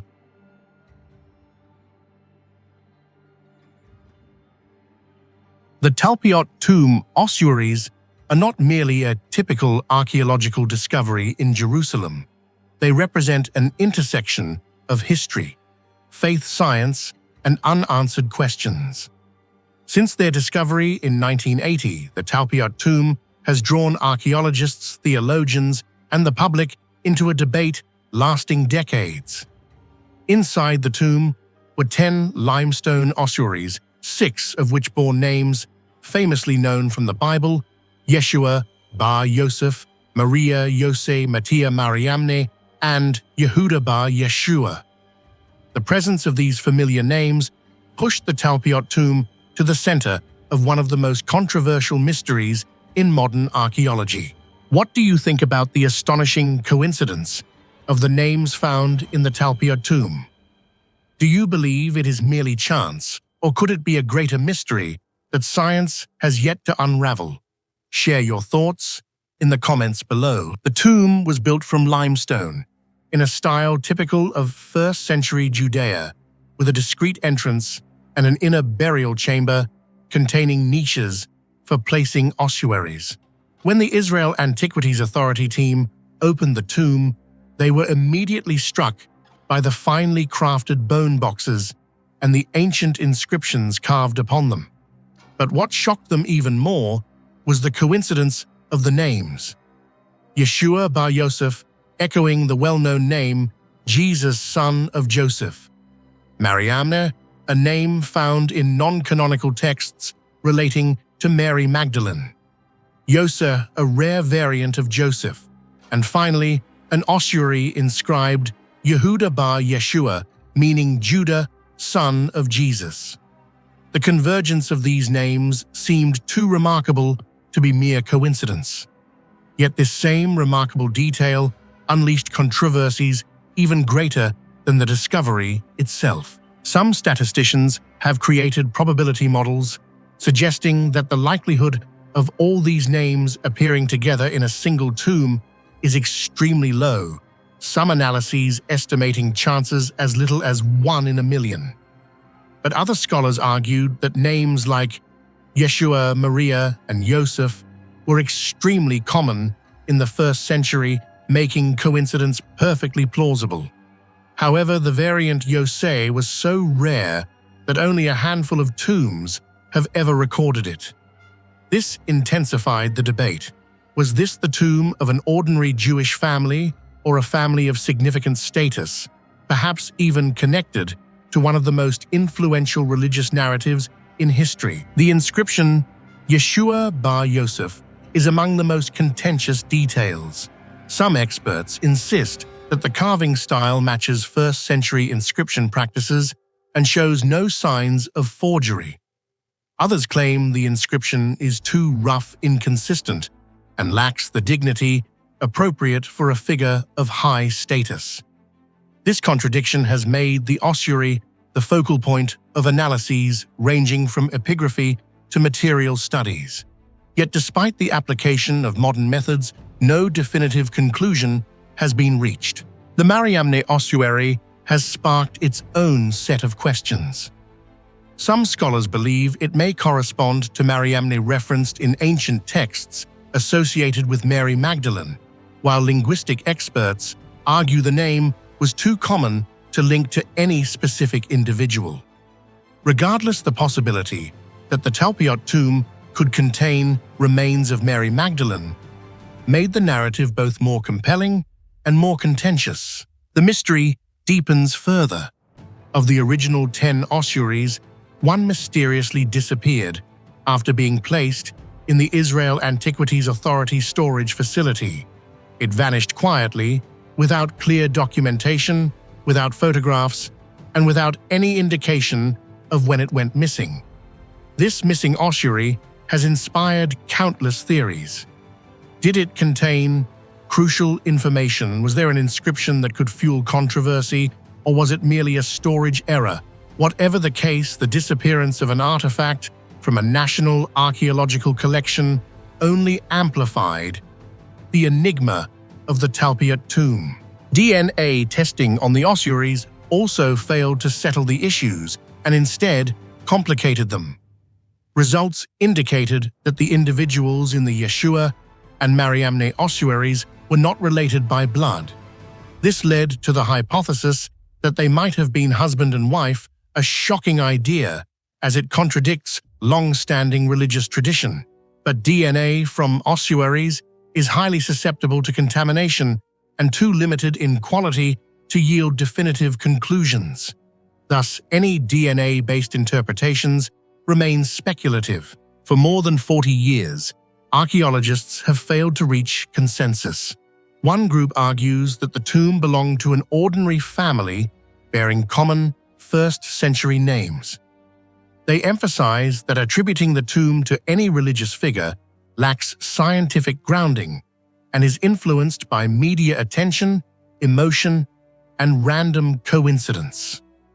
To them, the Talpiot tomb is merely one piece among thousands of ancient Jewish tombs in Jerusalem. But the opposing group argues the opposite. The statistical convergence of names is too improbable.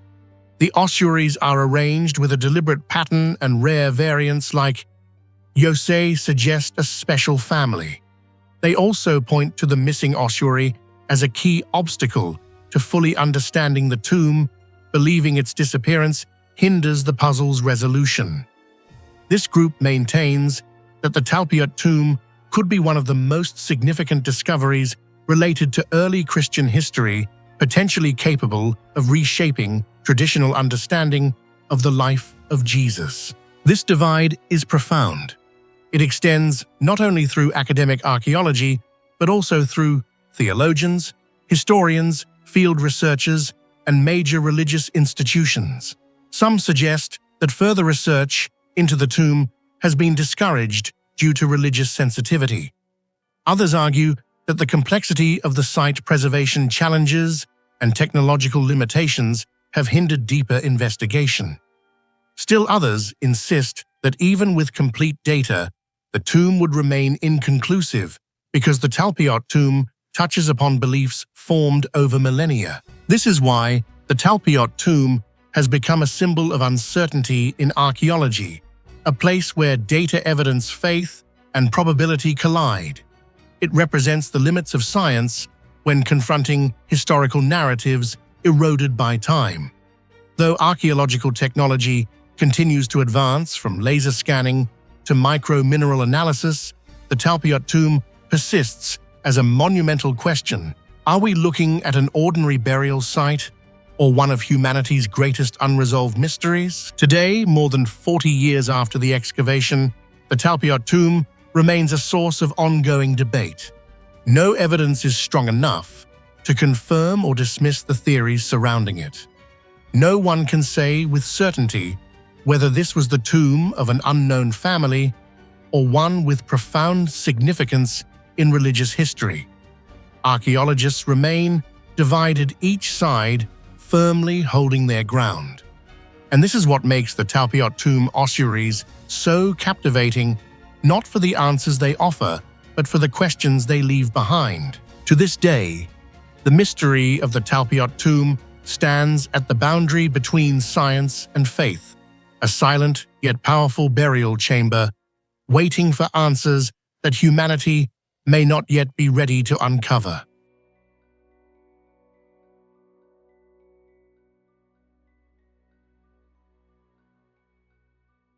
The famous victory stele of Pharaoh Merneptah, commonly known as the Merneptah stele, has long been considered one of the iconic artifacts of ancient Egyptian history, not only because of the proud lines praising the king's military triumphs, but also because of the many mysteries surrounding it, especially the fact that the stele was reconstructed from an older one belonging to Pharaoh Amenhotep III. When observing its black stone surface, filled with sharply carved hieroglyphs, one can easily sense that it is not merely a military record, but a complex, historical, religious, and political monument. Yet few realize that its reverse side once bore the inscriptions commissioned by Amenhotep III himself, before Merneptah, nearly a century later, decided to reclaim the stele and transform it into a declaration of power for his own era. This raises a significant question that science has yet to answer definitively. Why would a pharaoh like Merneptah choose to reuse the stele of such a glorious king of the Egyptian New Kingdom? Why do you think Merneptah chose to reuse the stele of Amenhotep III, a decision both unusual and full of hidden meaning? Share your thoughts in the comments below. Before delving into that mystery, the inscriptions on the stele's front recount a story that has fueled debate for centuries. Merneptah describes his victories over the Libyans, the Sea Peoples, and particularly a group referred to as Israel. This is the earliest known appearance of the name Israel in Egyptian records, making the stele crucial to discussions about the origins of the Israelite people. However, the hieroglyphic determinative Merneptah used does not indicate a territorial nation, but a tribal or socio-ethnic group raising numerous questions about the formation of Israel as a people. Yet these debates are only the surface. The deeper mystery lies in the physical object itself, a stele that did not originally belong to Merneptah at all. Reusing stele was not unheard of in Egyptian history, but for a new kingdom pharaoh, the son of Ramesses, the second ruler of a vast empire, the act cannot be explained simply as an attempt to conserve material. Black granite, the stone used for the stele, was indeed precious, yet the empire under Merneptah was fully capable of quarrying it. So why choose Amenhotep III's stele? A strong hypothesis suggests that this was a ritualistic and political act, not a practical one. Amenhotep III had ruled during a period of extraordinary prosperity, and by inscribing his own text onto the older stele, Merneptah may have sought to inherit the legitimacy and symbolic authority of that glorious reign. To ancient Egyptians observing the stele meant seeing the legacy of two pharaohs carved into a single stone, creating a profound spiritual and political impact within the religious context of the empire. Another hypothesis suggests a more pragmatic motive. Perhaps Merneptah needed a stele quickly to record his victory immediately after the military campaign, at a time when royal stone workshops might have been overloaded or short on high-quality materials. However, this explanation conflicts with evidence that Merneptah continued to produce other monumental royal artifacts, including statues, columns, and large reliefs. A lack of materials seems unlikely for the period. Therefore, the reuse of the stele was probably not driven by resource constraints, but by a deeper, symbolic, or authoritative intention. What makes the mystery even more intriguing is that Amenhotep III's original inscriptions remain visible on the back. Merneptah did not erase them completely, he simply left them intact. This strengthens the interpretation that he wished to associate himself with a great lineage. Perhaps he wanted future generations to see that he continued a chain of powerful pharaohs rather than breaking from tradition. Some scholars propose that this was a way of activating the sacred power embedded within the object, a practice comparable to how later kings built temples around older sanctuaries to absorb their sanctity. In ancient Egyptian belief, objects were not merely physical, they possessed ka, a spiritual essence. Merneptah's preservation of Amenhotep III's inscriptions may have been a deliberate way to inherit that ka. A political explanation cannot be ruled out. Either Merneptah succeeded Ramesses II, but was born late in his father's life, a circumstance that weakened his power compared to that of Ramesses II. Some studies suggest that Merneptah needed to reinforce his authority during a time of instability, therefore using a stele belonging to Amenhotep III.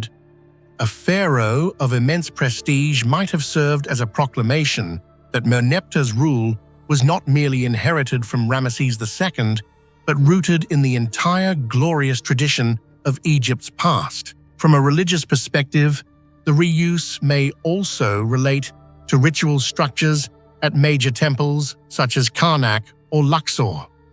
Many scholars believe the original stele stood near a sanctuary dedicated to the god Amun. When Merneptah inscribed his victory upon it, he effectively linked his military success with Amun's divine support, the supreme deity of the new kingdom. This transformed the victory from a simple military account into a sanctified event, proving that Amun had stood with him in battle. Thus, Merneptah's use of Amenhotep III's stele, Amenhotep being regarded as the beloved son of Amun, may have been intended to amplify the sacredness of his achievement. Although numerous hypotheses exist, none has been conclusively proven. A deeper layer of the mystery lies in the inconsistencies in the carving style. Some lines appear to be the work of highly skilled artisans, while others seem hurried. Certain portions even look like later additions. This raises the troubling question: was the text altered? If so, by whom and for what purpose? This opens a new dimension to the mystery. Perhaps Merneptah's celebrated victory did not occur exactly as the stele claims. All of these elements make the Merneptah stele not just a historical record, but a distorted mirror reflecting Egypt's politics, power dynamics, and spiritual beliefs. It records a victory, yet that victory may have been exaggerated. It mentions Israel, yet it deepens the ambiguity surrounding Israel's origins. It is carved onto an older stele. Yet the true reason for this act remains shrouded in the mist of vanished dynasties. Thus, when standing before this artifact, we do not merely see an ancient inscription.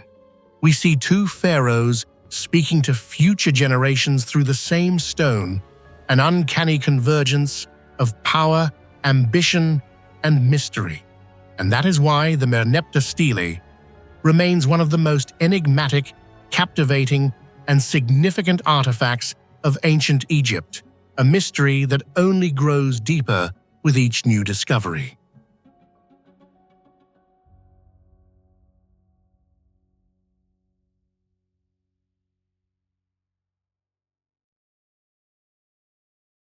The Castelluccio rock necropolis in Sicily has always been regarded as one of the most mysterious burial complexes of the Mediterranean Bronze Age, not only because of its antiquity, but also due to the meticulous craftsmanship of its construction, which continues to astonish modern researchers.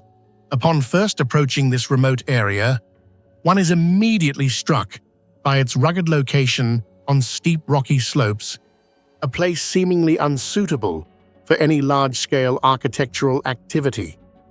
Yet it was precisely in this hard-to-reach terrain that an ancient culture known today as the Castelluccio culture created a necropolis featuring dozens of finely excavated, rock-cut tombs, cleverly arranged and bearing artistic, ritualistic, and technical elements far beyond what one might expect for their time. What makes Castelluccio remarkable is that everything left behind, from the tomb entrances and passageways to the domed chambers and deeply carved stone motifs, reflects a level of social organization, aesthetics, and technological capability surpassing what is typically associated with the 18th to 15th centuries BCE.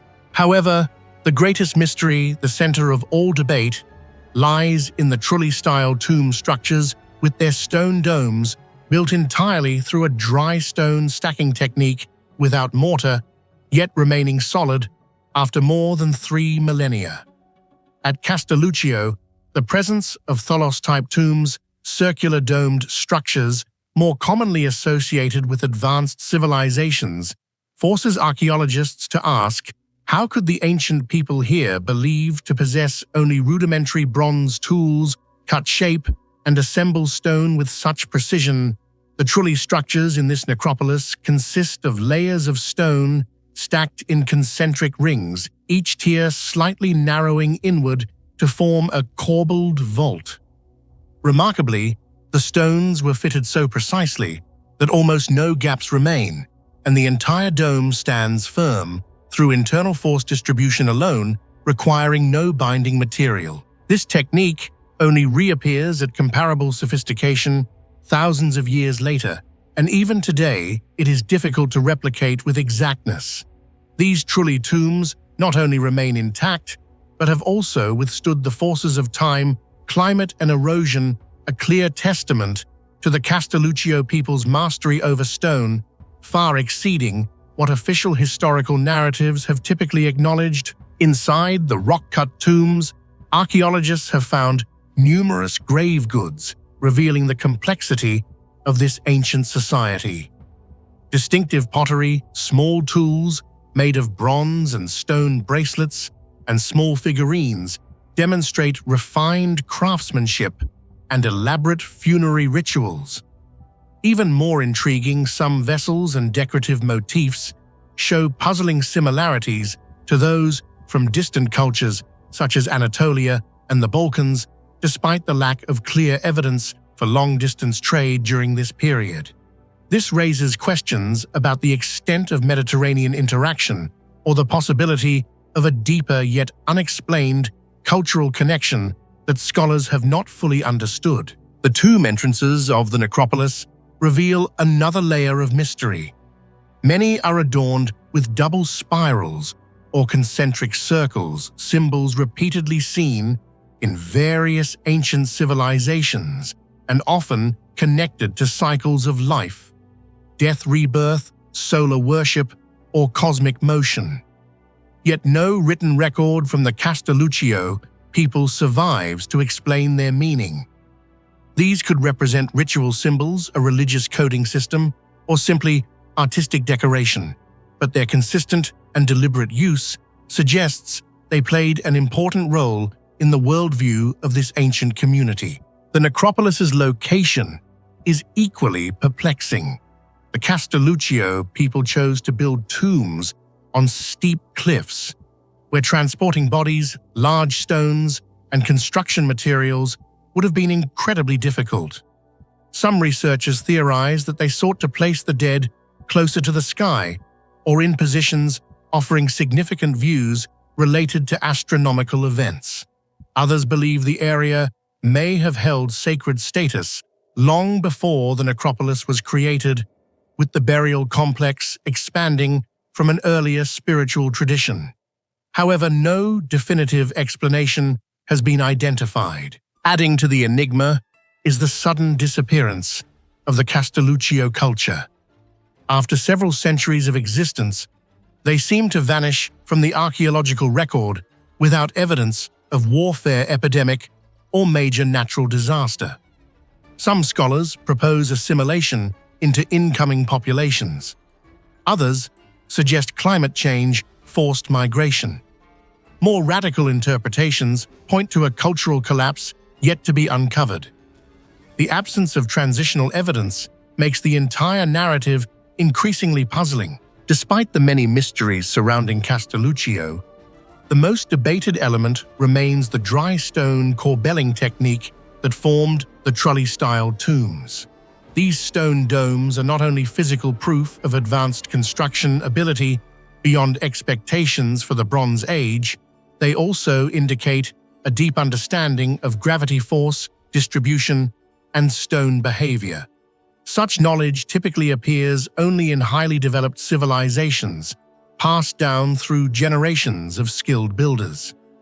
Yet the Castelluccio community, likely small in population and leaving behind few architectural traces outside the necropolis, achieved what many larger ancient societies could not. This leads experts to ask, did they develop this technique independently or inherit it from an even older culture? Could there have been a long-lost network of shared knowledge across the Mediterranean, or does this reveal that ancient technical sophistication was far more complex than we currently assume? More than 3,000 years have passed, yet the Castelluccio rock necropolis still stands like a stone book, never completely opened.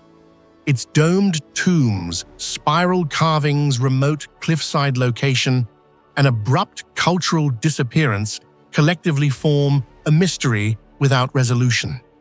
But above all, the Trulli structures and their extraordinary dry stone craftsmanship make Castelluccio one of the strongest reminders that the past may be more complex than we imagine, and that what ancient people left behind often surpasses the boundaries imposed by conventional historical models. In your opinion, what is the most plausible explanation for the extraordinary dry stone construction technique and the mysterious disappearance of the Castelluccio culture? Share your thoughts in the comments below.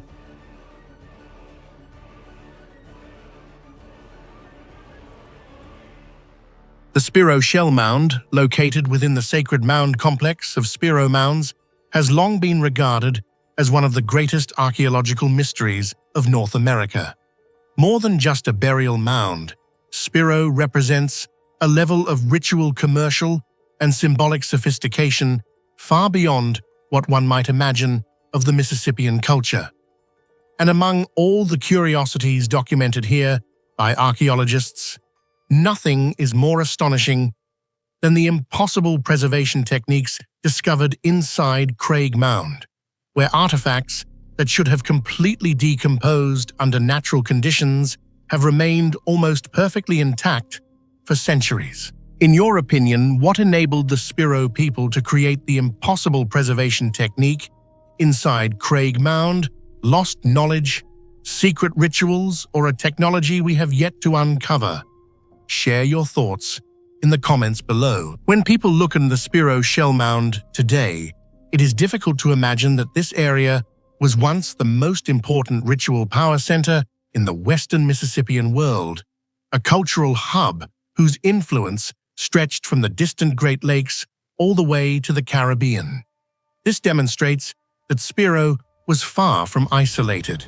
It was the beating heart of a vast network of trade and ideological exchange. Yet all theories about Spiro's power and connections seem small compared to the mystery of the airtight chamber created by the ancient builders inside the mound, a structure that not only surprises modern scholars but also challenges current scientific understanding. When looters illegally entered Craig Mound in the early 20th century, they not only uncovered the largest archaeological treasure cache known in North America, but also inadvertently opened a time chamber where thousands of organic artifacts, highly perishable by nature, were preserved with an almost impossible level of perfection. Feathered cloaks, wooden masks, woven textiles, leather pieces, plant fiber cords, and even the most delicate ritual items made of organic materials were found nearly untouched by time. This is where the great enigma of the Spiro Shell Mound begins to take shape. How could a society without advanced metal technology, without machinery, and without modern scientific knowledge create a near-perfect preservation environment so perfect that researchers must admit this technique surpasses anything the Mississippian people were previously believed capable of? Archaeological documents describe the main funerary chamber in Craig Mound as being constructed in a way that intentionally excluded oxygen, creating a dry, sealed, and stable environment conditions essential for long-term preservation of organic materials. Even more astonishing, the structure did not collapse, did not absorb water, and maintained its airtight state for centuries. This has led to the hypothesis that the Spiro people did not accidentally create this perfect chamber. They intentionally designed it as a sacred storage vault, a place where items representing power, cosmology, and spiritual authority could be preserved for future generations or the spirit world. What deepens this mystery even further is the fact that nowhere else in the Americas has such a capable system of long-term organic preservation ever been found. The Maya, the Inca, and the Pueblo peoples created magnificent achievements of their own, yet none developed conditions that could preserve delicate organic materials for such long periods. Many scientists acknowledge that with the tools of the time, primarily stone, wood, and bone, creating a stable, airtight chamber is extremely difficult, if not impossible. So, how did the Spiro people actually accomplish this? Some theories propose they used layers of crushed shell, compacted soil, charcoal, and organic coatings to absorb moisture and block oxygen. Another theory suggests that the soil compression in thick, tightly packed layers produced an environment similar to a primitive vacuum chamber. More daring ideas even suggest that the Spiro people possessed ritual knowledge related to materials and environmental control knowledge that has since been lost. Whatever the answer, one thing is certain: Craig Mound was not a natural accident. Its perfection resulted from meticulous engineering far beyond what mainstream history once attributed to the Mississippian people. Thanks to this extraordinary preservation, the world now has access to countless unique artifacts, intricately carved birdman masks, rare feathered cloaks, jewelry made from mica gemstones, copper shell, and a multitude of mythological carvings. These symbols embody a complex ritual language that archaeologists are still attempting to decode pieces of a worldview in which the upper world, the lower world, and the human world are connected through sacred cosmic axes. All of this highlights a striking paradox. If the Spiro people were merely a semi-agrarian community, as older texts described, where did they acquire the knowledge needed to achieve such advanced preservation techniques? In addition, the presence of materials from distant regions, shells from the Gulf of Mexico, obsidian from Wyoming, copper from the Great Lakes, and mica from the Appalachians, proves that Spiro was at the center of an enormous trade network. Transporting these materials over thousands of kilometers without wheels or draft animals raises further questions about their organizational skills and technical capabilities. If a society was sophisticated enough to manage continental-scale trade, could they also have developed more advanced technical methods than traditionally believed? And then comes the greatest mystery of all: the Spiro people vanished. Around the 15th century, this once flourishing ceremonial center was suddenly abandoned. There are no signs of warfare, no evidence of natural disasters, and no clear indications of societal collapse. A society capable of building a perfect preservation chamber and managing a continent-wide network simply walked away from its homeland without leaving an explanation. All that remains are the mounds, the sacred symbols, and the airtight chamber that once held their treasured ritual artifacts. Today, many Spiro artifacts remain missing due to looting, leaving major gaps in our understanding of this culture. Yet with what survives, the Spiro Shell Mound is still considered the Rosetta Stone of the Mississippian world, the site that may hold answers to countless questions about ritual systems, philosophical beliefs, and technical achievements of the ancient people. But ironically, the very site thought to be the key to unlocking these mysteries also holds the greatest unanswered question. How were they able to preserve organic materials in nearly unchanged conditions for centuries? Until the answer emerges, Spiro stands as a monument that challenges every assumption about the capabilities of ancient North American civilizations. And the more scholars study it, the more they must acknowledge the Spiro people knew far more than we once believed. They understood materials, they understood the land, they understood climate, they understood how to craft, preserve, and transmit knowledge through sacred objects. And most importantly, they understood how to keep time itself from touching what they wished to protect. Through its impossible preservation techniques, the Spiro Shell Mound remains an unsolved mystery, a testament to the astonishing sophistication of an ancient American people that modern science can still only marvel at from afar.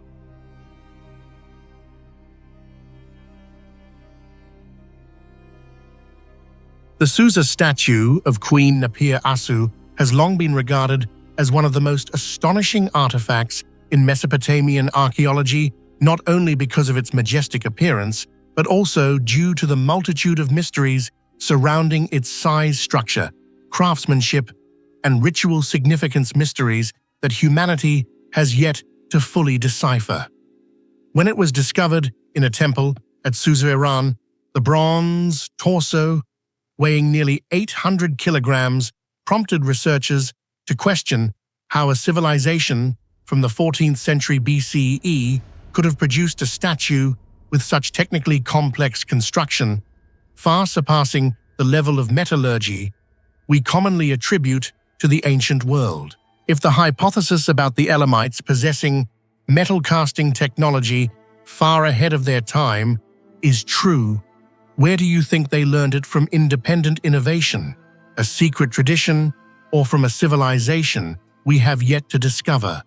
Share your thoughts in the comments below. The statue was made from a bronze-tin-zinc alloy, with proportions as refined as those of modern metalwork.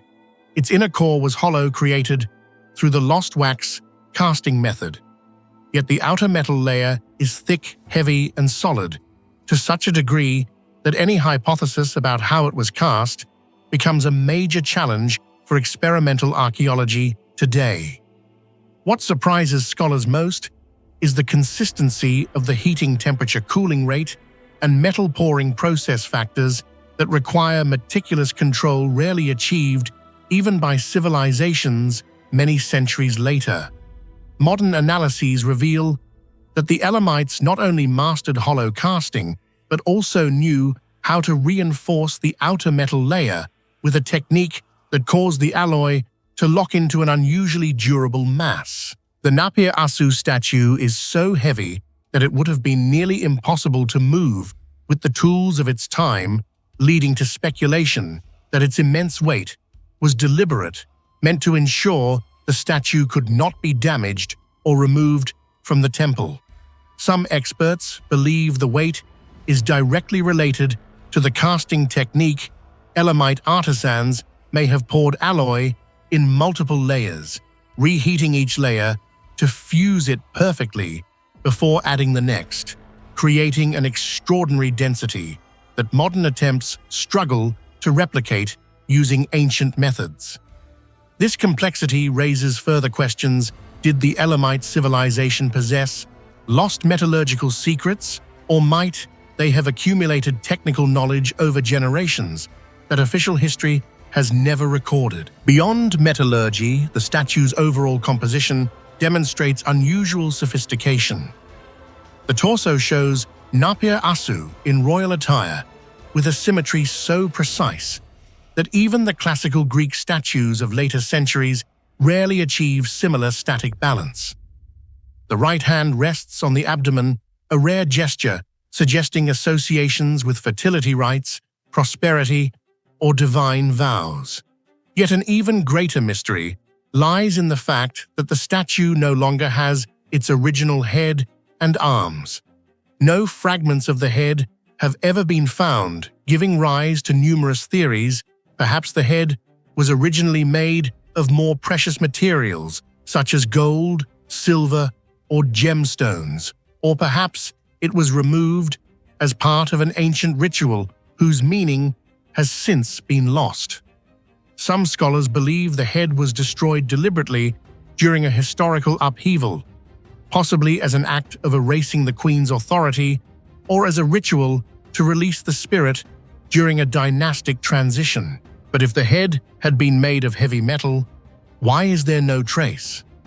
And if it had been made of lighter materials, like wood or gold, why would a sacred object be crafted from something so perishable?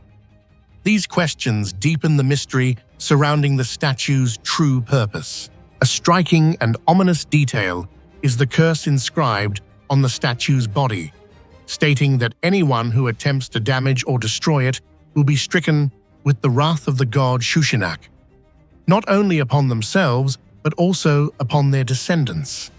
This is not the brief, formulaic curse typical of Elamite inscriptions. It is a specific and elaborate vow underscoring the sacred nature and exceptional ritual status of the statue. The combination of overwhelming weight, advanced casting technology, and a severe curse suggests the statue was not merely a portrait of the queen, but may have served as her ritual embodiment, or perhaps as an object housing her spirit in the afterlife. Some scholars even hypothesize that the statue once contained ashes or funerary items inside its hollow core, in line with certain ancient Eastern Iranian beliefs about eternal physical vessels, though no archaeological evidence has confirmed this. Despite its monumental size and its status as one of the most important royal statues of the Elamite period, historical information about Queen Napir-Asu herself is extremely scarce. She is known as the wife of King Untash Napir-Asu, yet her political role, influence, and biographical details have largely vanished from the historical record. This creates a perplexing paradox. A figure barely mentioned in texts is honored with a metallurgical masterpiece, costing far more effort than many royal monuments. The silence of history may be accidental due to lost documents, or intentional, perhaps reflecting the deliberate erasure of certain political memories by succeeding dynasties. Nothing is certain, and each theory opens deeper layers of mystery. The most remarkable aspect, and the one most emphasized by archaeologists, is the astonishing level of metallurgical advancement evident in the statue. Elamite bronze was already considered sophisticated, but the Napir-Asu statue surpasses all known standards. Its outer alloy shell is nearly indestructible. Its hollow casting required highly controlled temperatures, and the fusion of a solid outer layer with a hollow interior is unmatched by any known technique from contemporary civilizations. Modern attempts to recreate the process consistently fail. The outer layer cracks, the core collapses, or the statue warps due to thermal imbalances. Casting a statue weighing nearly 800 kilograms using the lost wax method in the 14th century BCE is considered technically improbable unless the Elamites possessed knowledge of fluid dynamics and alloy behavior that has not yet been rediscovered. Some studies even speculate that they used a multi-layer mold system with specialized channels for metal flow, allowing staged pouring, a level of engineering far beyond what is typically assumed for the Bronze Age. Thanks to this extraordinary craftsmanship, the statue of Napir-Asu has remained almost indestructible, surviving millennia of warfare fires, looting, and political turmoil. When one stands before it, the impression is not merely of physical mass, but of cultural depth. A monument too heavy to move, inscribed with a divine curse, and forged with techniques still imperfectly understood, it stands not simply as a work of art, but as a historical entity. It is both proof of ancient technological genius and a gateway into unresolved mysteries of the Elamite world. Questions about the statue's true purpose, the disappearance of its head, the ritual role of Napir-Asu, and the advanced metallurgy used to create it continue to challenge archaeological understanding. Until new discoveries emerge, the statue remains a powerful reminder that history is far from straightforward and that the knowledge of ancient civilizations may have been far more complex than modern assumptions allow.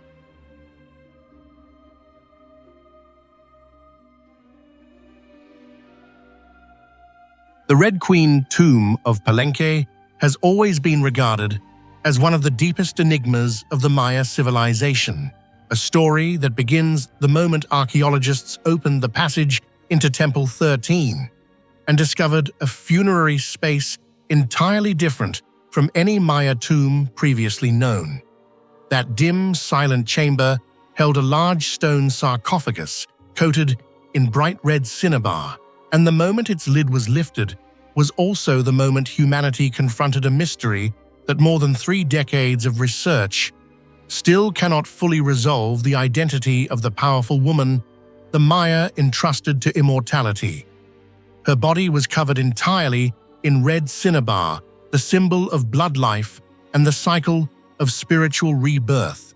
And from this first striking sign, scholars immediately understood she was no ordinary figure. Yet what shocked them even more was what lay inside the sarcophagus. The Red Queen's remains had not been embalmed in any way resembling Egyptian techniques or those of other civilizations with advanced methods of body preservation, yet her bones and skeletal structure were astonishingly well preserved after more than a millennium. This created a major paradox that placed the Red Queen tomb at the center of scholarly debate around the world. The biggest question is not her identity, which remains mysterious, but how her remains could last so long under the natural conditions of Chiapas. What do you think allowed the Red Queen's body to remain remarkably preserved without any embalming? A forgotten Maya technique, a unique environmental accident, or something that goes beyond our current understanding? Share your thoughts in the comments below. The Maya civilization did not practice embalming. They used no natron, no method of removing internal organs, and no artificial dehydration or drying systems like ancient Egypt. All archaeologists know is that the Red Queen was placed in a completely sealed stone sarcophagus and covered with an enormous quantity of cinnabar, a toxic mineral capable of preventing bacterial decomposition. Yet cinnabar is only part of this enigma. The stone sarcophagus, nearly monolithic and intricately carved, created an extremely airtight microenvironment, once sealed, blocking moisture and insects. The thick stone layers of Temple 13 maintained stable temperatures, and the burial chamber's angled walls, thick ceiling, and layered construction reveal a level of natural climate control far more sophisticated than expected from Maya engineering of that era. Scholars speculate that the unique combination of cinnabar limestone, a sealed chamber, and naturally regulated humidity may have accidentally created a rare preservation mechanism, but this remains only a hypothesis, as no other Maya tomb replicates this effect. This is what makes the sixth point, the body not embalmed like in Egypt, but still remarkably preserved, the most striking element of the entire Red Queen mystery. But the Red Queen tomb is not mysterious merely because of the preserved body. What puzzles archaeologists even more is the complete absence of inscriptions identifying her. For someone buried with such honor, this contradicts Maya tradition, which meticulously documented royal family members. The paradox deepens with the discovery of extremely lavish burial offerings, a jade mask, jadeite ornaments, bracelets, earrings, and religious artifacts indicating extremely high status. No one so important should be buried without a name. This leads to the hypothesis that the Red Queen may have been Queen Tezakbu Ajal, wife of Pakal the Great. However, DNA analysis has not confirmed any direct blood relation to Pakal, leaving the theory in a state of plausible but unproven. The architectural design of the tomb further intensifies its mystery. Located within Temple 13, yet completely isolated from other chambers, the tomb was built like a sealed stone box, difficult to access and showing virtually no signs of looting. This is extraordinarily rare, as most Maya royal tombs were disturbed over the centuries. The entrance passages are narrow and layered with carved stone, indicating a deliberate design to protect the remains and maintain environmental stability. The more one examines the structure, the more apparent it becomes that the builders understood temperature regulation, humidity control, and airflow in ways modern science can describe but cannot fully replicate under similar conditions. Additional discoveries, such as ground hematite ash layers of fabric wrapping the remains and the bones of attendants found outside the sarcophagus, add even more layers to the mystery. These materials suggest a complex and sacred funerary ritual in which cinnabar served not only as a preservative, but also as a spiritually significant substance. It symbolized blood, the life force of humans, and the Maya believed that covering the body with cinnabar would facilitate spiritual rebirth in the afterlife. In the case of the Red Queen, the quantity of cinnabar used was so immense that it turned the entire chamber into a glowing red realm, as if recreating the transformation of the soul. What's even more mysterious is that the body was found positioned intact, showing no severe signs of decay despite the absence of any embalming techniques. The Red Queen's bones remained preserved, and much of her anatomical structure retained unusual stability. Scientists attempted to explain this by analyzing the chemical composition of the cinnabar, the mineral properties of the stone sarcophagus, humidity levels, and other micro-environmental factors, but they have still been unable to fully recreate such preservation in laboratory conditions. This leads some scholars to wonder, did the Maya possess deeper knowledge of natural materials and environmental interactions than we previously assumed, or was this simply an exceedingly rare accident created by the interaction of architecture, materials, and time? No one can say for certain. The true identity of the Red Queen remains one of the greatest unanswered questions. Although her burial wealth and rituals suggest she held status nearly equal to that of a ruler, there is still no definitive evidence identifying her. DNA studies are limited because the cinnabar seeped deeply into the bones, damaging most genetic material. All we know is that she was a powerful woman, lived during the time of Pakal, and was honored with a rare and elaborate funerary ritual. The silence of the stone, the absence of inscriptions, and the uncanny preservation of her remains turn the Red Queen into a symbol of mystery, a story deliberately obscured by time. Today, when visitors walk through Palenque, they see Temple 13 rising within the Chiapas jungle, but only those who know the story of the Red Queen can sense the depth of the mystery sleeping beneath its limestone layers. Every stone of the temple, every cloth fragment, and every jade bead found in her tomb serves as a clue to an unresolved narrative. But above all, what makes the Red Queen truly unique is her body, a corpse, never embalmed, yet enduring through centuries beyond scientific expectation. It forces us to question the true capabilities of the Maya, their understanding of natural materials, and the secrets their civilization has yet to reveal. The Red Queen tomb is not only an archaeological monument, it is a reminder that much of human history remains misunderstood or incomplete. She stands as a witness to an enigma, a symbol of silence and power, and a testament to the fact that some mysteries cannot be erased even by the passage of centuries. The Red Queen continues to exist as an open question, a red glowing presence within the shadows of Palenque, challenging all attempts at deciphering her and compelling us to reconsider what we think we know about ancient civilizations. The Nippur Temple Library, located within the Enlil Temple complex of the Sumerians in Mesopotamia, has long been considered not only an ancient archive, but one of the earliest centers of knowledge humanity has ever known.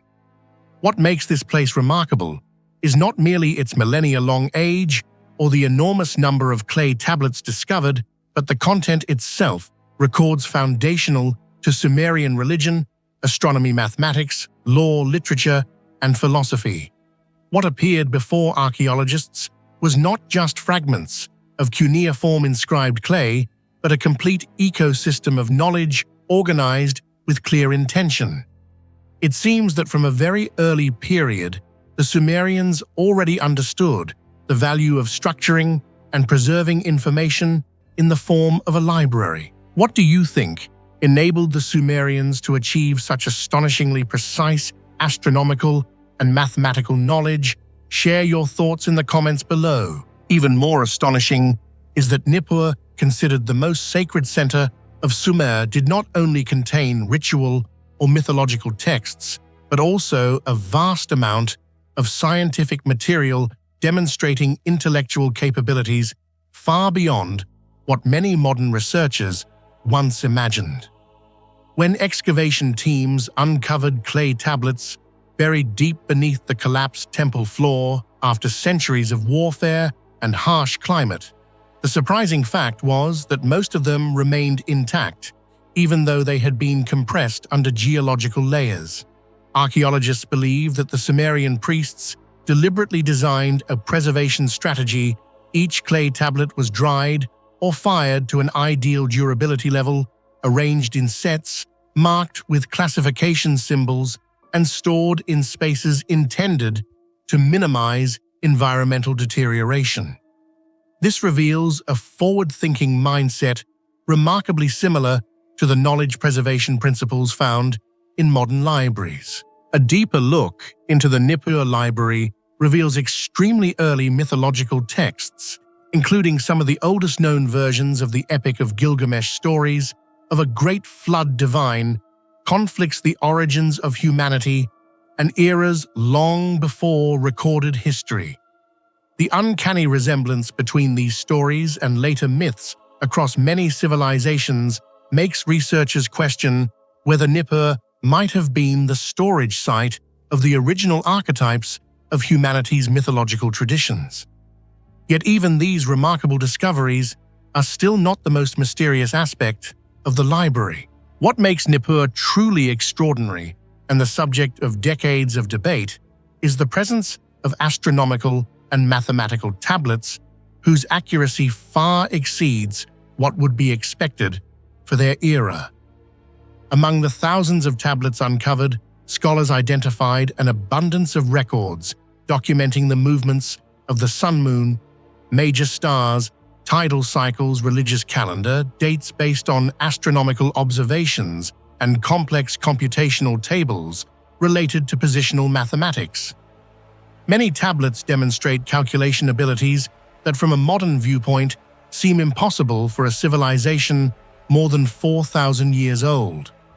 One striking example is the positional number system used by the Sumerians, the foundation of the base 60 system that underlies timekeeping, celestial cycles, and angular measurement. Even more astonishing, some Nippur tablets describe the lunar cycle with an error margin so small that it nearly matches modern scientific measurements.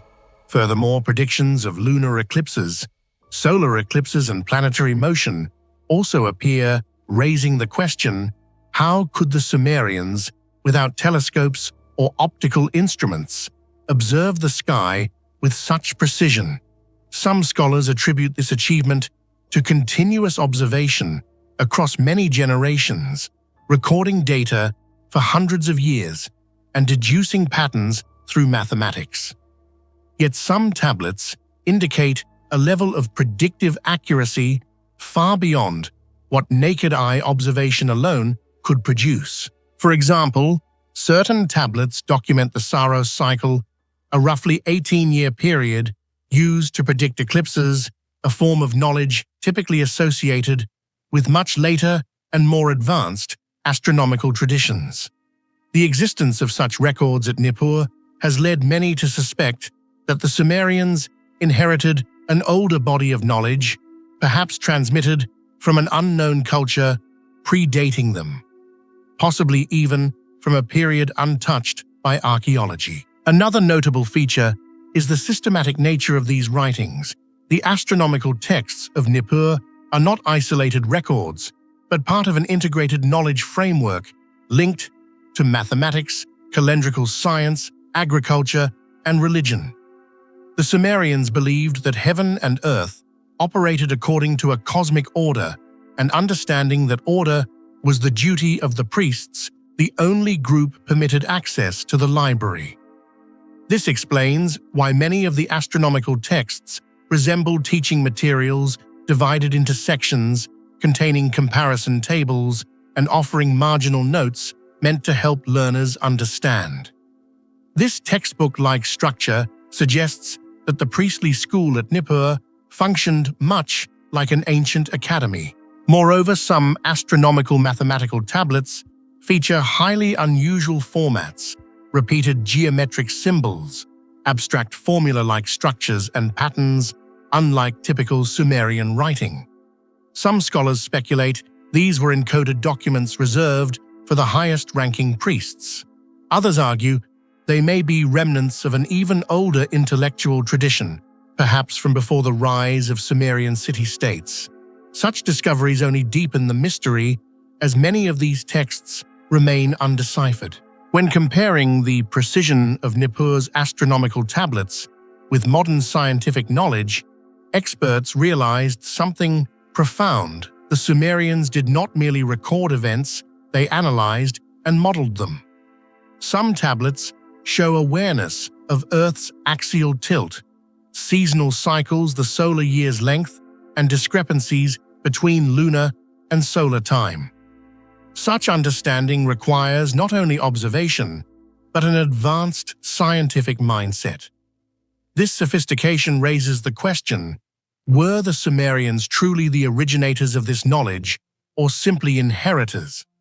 The notion that a relatively young civilization like Sumer could calculate the length of the lunar month to near modern precision seems implausible, and this mystery remains unsolved to this day. Beyond the astronomical mathematical corpus, the Nippur library contained an impressively advanced system for organizing texts.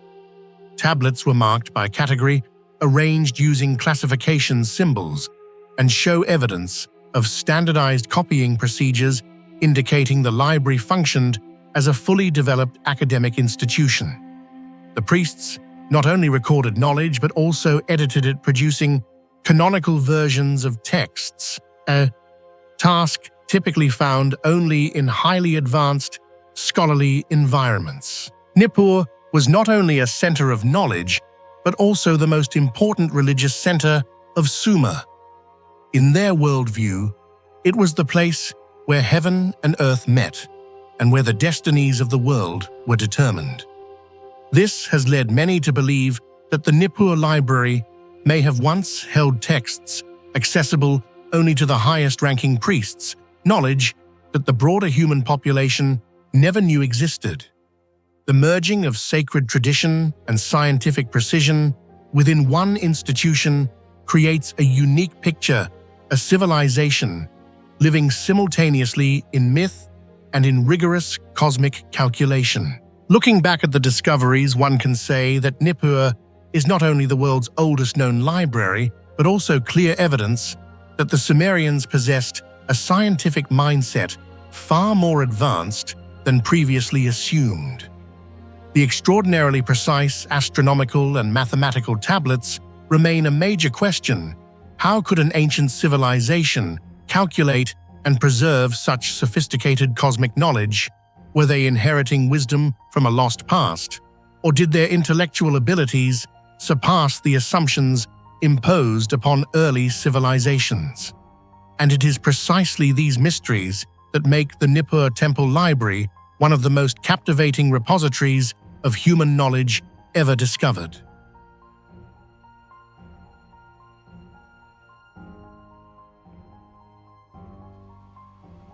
Amid the valley, surrounded by the ancient marshes of Campeche, the five-story palace, the Edna five-story palace, rises as a monumental testament to the complexity and mystery of the Maya civilization. This structure, located within the Edna archaeological site, has long astonished archaeologists, not only because of its unique form and rare multi-level architecture, but also due to layers of advanced knowledge embedded into every stone block, every staircase, and every intentionally designed space. From afar, the palace appears like a hybrid between a pyramid and a multi-tiered royal residence. But upon closer observation, one realizes it surpasses all conventional Maya architectural models. It is not perfectly symmetrical, not strictly repetitive, and seems to reflect a design philosophy that modern humanity still fails to fully comprehend. The upper tiers are stacked with deliberate precision, creating a structure that is simultaneously ceremonial, authoritative, and observatory in nature, closely linked with the movement of the sun and celestial phenomena. This multi-layered identity has made the Edna five-story palace an unsolved mystery throughout the centuries. Do you believe the Maya possessed technical knowledge far beyond what we know today? In your opinion, what could have enabled them to build such a monumental and precise structure? Share your thoughts in the comments below. Beneath the structure, archaeologists discovered drainage systems so sophisticated that one might assume this was a city from a much later historical era. Underground canals, reservoirs, drainage routes, wells, and waterproof foundation layers reveal that Edna was one of the most hydraulically advanced Maya centers. The inhabitants clearly understood their unstable environment well, and the placement of the 5-story palace at the heart of all these systems was no coincidence. It was protected from water while simultaneously functioning as a natural measuring device for determining seasons, weather cycles, and ceremonial timing. For this reason, no one truly knows whether the building was a palace, a temple, an astronomical observatory, or a combination of all three. Its interior rooms also offer no definitive answers. Some chambers have small doors, some have mysterious entrances, and some have no openings at all. These sealed rooms have sparked endless debate among researchers. Were they ritual storage rooms, prison cells, private ceremonial chambers, or simply older spaces swallowed by later construction phases? No hypothesis fully captures the strangeness of these rooms, and the silence within them only deepens the mystery of the palace. Another striking aspect is the mixture of several Maya architectural traditions within one single structure. The 5-story palace embodies Puk characteristics with its straight, smooth stone facades, Petain influence with its steep pyramid-like tiers, and Chinese style expressed in decorated doorways and geometric motifs. This unusual blend has led scholars to believe that Edna must have been far more than a regional settlement. It was likely a significant cultural crossroads where builders and artisans from various Maya regions converged. The architects here clearly possessed knowledge extending beyond local boundaries, applying it to create a structure unlike anything else in the Maya world. It stands as an architectural manifesto, a declaration of power, and perhaps also a multifunctional structure meant to endure for centuries even after its inhabitants abandoned the city. Then came the most perplexing event. Around the year 1500, the population of Edna vanished. There were no signs of war, no large-scale destruction, and no clear evidence of societal collapse. The city was left nearly intact, as if its people departed in complete silence. This peculiar abandonment further elevates the 5-story palace as a symbol of mystery, a massive structure left behind without guardians or explanations. Archaeologists have proposed numerous theories: environmental change, water scarcity, disease, ritual instability, political restructuring, yet none fully aligns with the available evidence. Edna seems to have fallen into a historical void, and its 5-story palace now stands as a remnant of a world we understand only faintly. However, the greatest mystery and the most strongly emphasized point lies in the astonishing construction precision that far exceeded the tools available to the Maya at that time. This is what makes the 5-story palace nearly confrontational to modern engineering. The Maya of Edna had no hard metals to finely cut stone, no wheels, no beasts of burden, no advanced pulley systems, and no cement-like mortar. Yet they erected a multi-tiered structure with stone blocks cut in perfectly straight lines, fitted so tightly that some joints are said to be no wider than a strand of hair. Walls several meters high remain perfectly upright after millennia, showing no signs of tilting or drift, something many modern buildings cannot achieve without reinforced steel. Long, steep staircases retain sharp geometric edges, revealing sophisticated soil compaction and foundational engineering far beyond what simple stone tools should permit. The upper tiers, which required even more demanding load management, were constructed with astonishing accuracy, prompting archaeologists to ask, how did they lift such massive stones without machinery? Multi-leveled scaffolds, lever systems, or perhaps an entirely lost technique never recorded in surviving archaeology. Modern experiments attempting to replicate Maya building methods consistently fail to achieve the same level of flatness, tightness, and structural balance seen in the palace. Some scholars propose that the Maya possessed highly advanced surveying knowledge using sunlight shadow or astronomical principles to determine perfect alignment. Others believe that their stone cutting and fitting techniques were far more advanced than what archaeological remains currently reveal, implying that much of their knowledge disappeared when Edna was abandoned. The truth is unmistakable. This level of precision cannot be explained solely through manpower and primitive stone tools. It suggests extraordinary labor organization, sophisticated engineering management, and a lost architectural tradition. Thus, the phrase construction precision beyond the tools of the time is not merely an archaeological note, it is the very heart of the Edna mystery, the single greatest reason the palace persists as an intellectual challenge. Yet the palace's mystery does not reside only in its stones, but also in the silence of history itself. The abandoned city, the vanished knowledge, the sealed chambers, the solar-aligned doorways with no worshippers left to observe them all contribute to the impression that this was a structure built for purposes far beyond daily life. It feels like a sacred marker, a cosmic instrument, a declaration of authority, a bridge between the human world and the celestial one, or even an abstract map of Maya cosmology. When its people departed, the palace remained a quiet witness to the disappearance of knowledge. Today, as one stands before the Edna five-story palace, one does not merely see an architectural structure, one confronts a profound gap in humanity's understanding. Its advanced precision does more than astonish.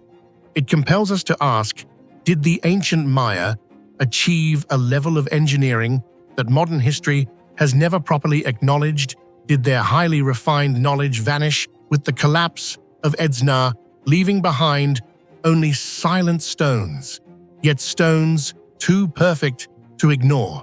And more importantly, if a civilization without hard metals, wheels, or pulleys could construct such a masterpiece, how many other secrets of theirs remain undiscovered?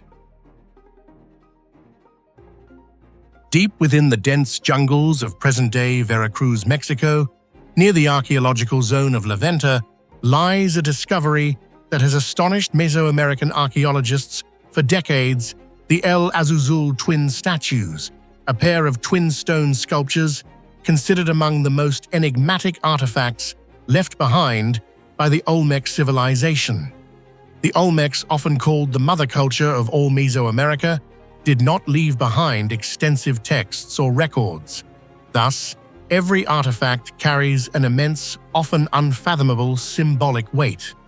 Yet among the thousands of Olmec artifacts unearthed over the years, the twin statues of El Azuzul stand out in a truly extraordinary way, not only because of their beauty and near-perfect symmetry, but also because of the profound questions they raise about purpose, symbolism, mythology, and the sophisticated craftsmanship behind their creation. The sculptures depict two young men, possibly warriors, ritual practitioners, or mythological figures, seated in a forward-leaning posture, as if preparing for an important action. They resemble each other so closely that distinguishing them is nearly impossible. Their facial features, musculature, tendons, and even the curves of their shoulders and backs are almost identical. This mirror-like duplication has led many archaeologists to interpret them as the embodiment of mythical hero twins, a motif that later appears prominently in Maya mythology. However, what made the statues famous is not merely their symbolism, rather, It is the enduring mystery that continues to puzzle researchers. How did the Olmecs, a civilization with no metal tools, no wheel, and no advanced stone-cutting instruments, manage to carve sculptures of such refinement, smoothness, and anatomical precision? If the Olmec people truly possessed no metal tools, then what technique do you think they used to create two basalt statues, so smooth, symmetrical, and astonishingly precise? Was it a lost technology, an unknown method of stone carving? Or is there an even greater mystery waiting to be uncovered? Share your thoughts in the comments below. When experts first examined the twin statues, the most shocking aspect was not their form or subject matter, but the surface quality and sculptural technique which far surpass any technology currently known to exist in Olmec culture. Both statues were carved from basalt, an exceptionally hard, volcanic stone, durable, yet extremely difficult to shape. Today, basalt still requires specialized equipment or diamond-tipped tools to work with, and yet the Olmecs living more than 3,000 years ago produced soft, natural curves, smooth flowing musculature, and a near-perfect symmetry between the two figures. Placed side by side and measured by laser, the geometric deviations between the statues are astonishingly small. How could a culture without modern measurement systems reproduce such accuracy? Creating one flawless statue would already be difficult, but producing two sculptures identical down to minute details demands a level of planning and geometric understanding that seems far ahead of its time. The musculature of the figures is rendered with a sophistication unexpected from a prehistoric culture. The tension in the forearms, the natural curvature of the shoulders, and the compressed chest as the figures lean forward are captured with anatomical realism. All of this was achieved using basalt, a material notoriously resistant to fine shaping. The statue's surfaces show almost no visible tool marks. This has led to speculation that the Olmecs may have possessed a specialized stoneworking method or a polishing technique that remains unidentified. The statue's smoothness allows light to reflect subtly across their surfaces, creating the illusion of movement, as though the figures are alive. This is not the rough stonecraft of early societies. It reveals a deep understanding of form, material properties, and artistic expression. From many angles, the statues resemble the sculptural aesthetics of later advanced civilizations, or even modern art, where balanced symmetry and anatomical expression are paramount. And so archaeologists continue to ask, how could an ancient civilization with no metal tools produce stonework nearly equivalent to the craftsmanship of contemporary sculptors? Beyond craftsmanship, the composition is remarkably intentional. Both figures lean forward, arms extended, bodies taut, as if caught at the precise moment before performing a ritual act or mythic gesture. This is not a static seated pose. It is a dynamic posture, requiring the sculptor to understand how the human body behaves in motion, the tension of muscles, the distribution of weight, the direction of applied force. What is especially striking is that the two figures lean in opposite directions, creating a symmetrical yet energetic visual equilibrium, as though two cosmic forces were preparing to converge. Dynamic poses are extremely rare in early Mesoamerican art, precisely because they are difficult to execute. Once again, this suggests that the Olmecs did not simply possess advanced technical skill, but also a sophisticated artistic understanding of movement and expression. Near the twin statues, archaeologists also uncovered two jaguar sculptures, powerful symbols of authority, spiritual force, and the supernatural realm in Olmec culture. Strangely, these jaguars appear subdued, positioned as though yielding to the central figures. This suggests the scene might depict an ancient ritual, a forgotten myth, or a cosmic allegory beyond present-day comprehension. The pairing of humans and jaguars in a confrontational yet symbolic arrangement echoes mythological narratives throughout Mesoamerica, particularly the motif of heroic twins battling forces of darkness. For this reason, many scholars believe El Azuzul may represent an early prototype of the hero twins from the Maya Popol Vuh. Perhaps the most perplexing aspect is that the site contains no accompanying inscriptions, symbols, or architectural structures to explain the context of the statues. They were discovered buried with no clear indication of when or why they were interred. This lack of narrative context transforms the El Azuzul twins into a fragment of an unfinished story, a visual scene without its explanation. And perhaps it is precisely this silence that makes them so enigmatic and compelling. Interpretations range widely: a ritual of power, transfer, a cosmic duality, ancestral deities, or representations of opposing natural forces. Yet none of these theories can be confirmed. The only certainty is that the presence of two mirror-like figures must have carried profound symbolic meaning deeply embedded in Olmec spirituality and worldview. Today, the El Azuzul twin statues stand among the most important evidence of Olmec craftsmanship and artistic sophistication, a civilization we still understand far too little about. The statues' astonishing finesse, especially their impossibly refined basalt carving, challenges modern assumptions about the technological capabilities of prehistoric societies. They are not only beautiful and solemn, but have become emblems of humanity's missing knowledge, reminders that ancient technologies and beliefs may have been far more complex than our current historical models allow. For this reason, the El Azuzul twin statues continue to serve as a timeless message. Humanity's past is far more intricate than recorded history suggests, and mysteries like this still await those patient and curious enough to seek the truth buried beneath centuries of silence.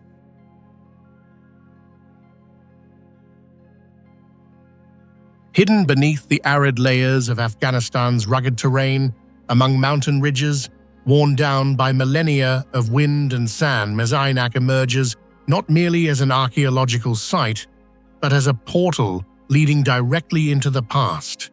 Here, a once flourishing Buddhist city vanished suddenly, leaving behind countless questions and remnants that reveal capabilities far beyond what scholars believed ancient peoples possessed. Messinak resembles a painting long obscured by the dust of time. Each layer of soil removed reveals another astonishing fragment, sometimes challenging modern archaeological understanding. The first thing that astonishes anyone approaching Messinak is its sheer scale.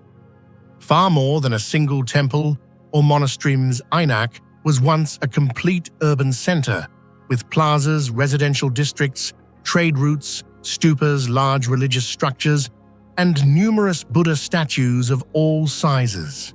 The entire area is estimated at nearly 500,000 square meters, but the most shocking fact is this: less than 10% of the site has been excavated. The remaining expanse still lies buried, potentially holding secrets capable of rewriting the religious, technological, and commercial history of ancient Central Asia. Beyond its size, Messinak also stuns researchers with its extraordinary preservation. Clay statues thousands of years old retain their gentle contours. Reliefs remain unfaded. Murals still hold brilliant reds, yellows, and blues. Many of these art pieces seem to defy natural laws: harsh climate, continuous warfare, earthquakes, and centuries of abandonment. None managed to erase them. What protected these objects? The answer remains unknown, but their persistence enhances the sense that Messinak was somehow frozen in time. Yet among all its mysteries, The ancient metallurgy of Messinak is what most shocks the scientific community, and this is also the central focus of our discussion. So what do you think could have caused Messinak, a vast, wealthy Buddhist city with metallurgy far ahead of its time, to vanish completely without leaving any clear explanation behind? Share your thoughts in the comments below. I'd love to hear your theories. When archaeologists began excavating the area, they quickly realized that Messinak was not only a Buddhist center, but also one of the largest and most advanced metallurgical hubs of the ancient world. A discovery that completely transformed our understanding of the technological capabilities of the people who lived here more than 2,000 years ago. At Messinak, researchers uncovered complex furnace systems, evidence of multi-stage ore processing techniques, traces of air ducts and heating chambers, fragments of ore refined to high purity, as well as copper tools and casting molds crafted with a level of precision far beyond what would be expected from the technology of that era. Most astonishingly, layers of ash and slag indicate that the temperatures achieved in these ancient furnaces may have exceeded what modern science considers possible for early Central Asian metallurgy, implying that the inhabitants of Messinak possessed an exceptionally advanced system of air supply, heat intensification, and fire control.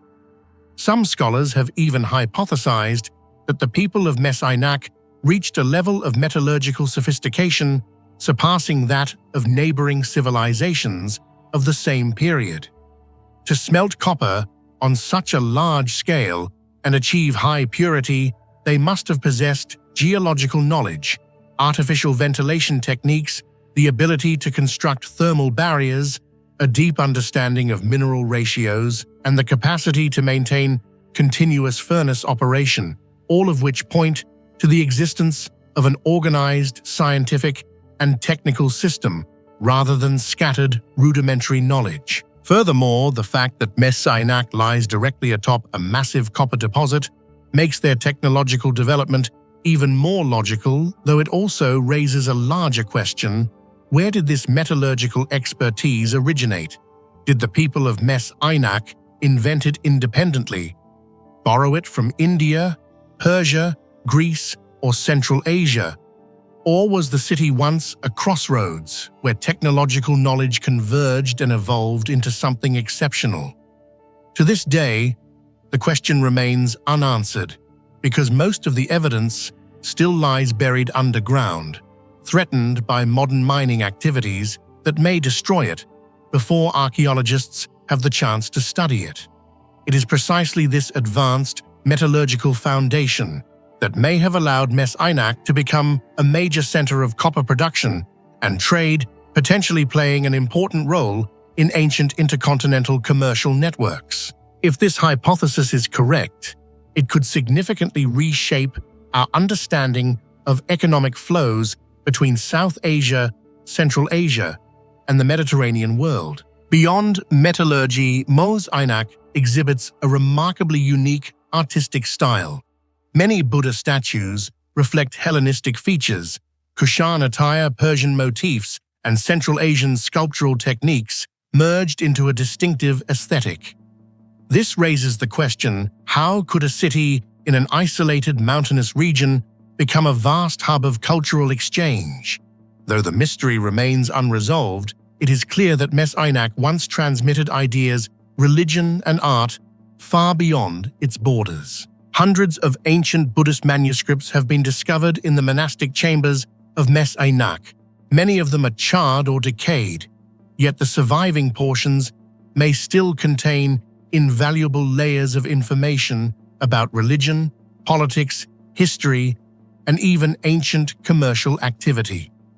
What particularly fascinates researchers is the possibility that some of these texts record crucial data on the early spread of Buddhism along the Silk Road, a subject in which modern scholarship still faces significant gaps.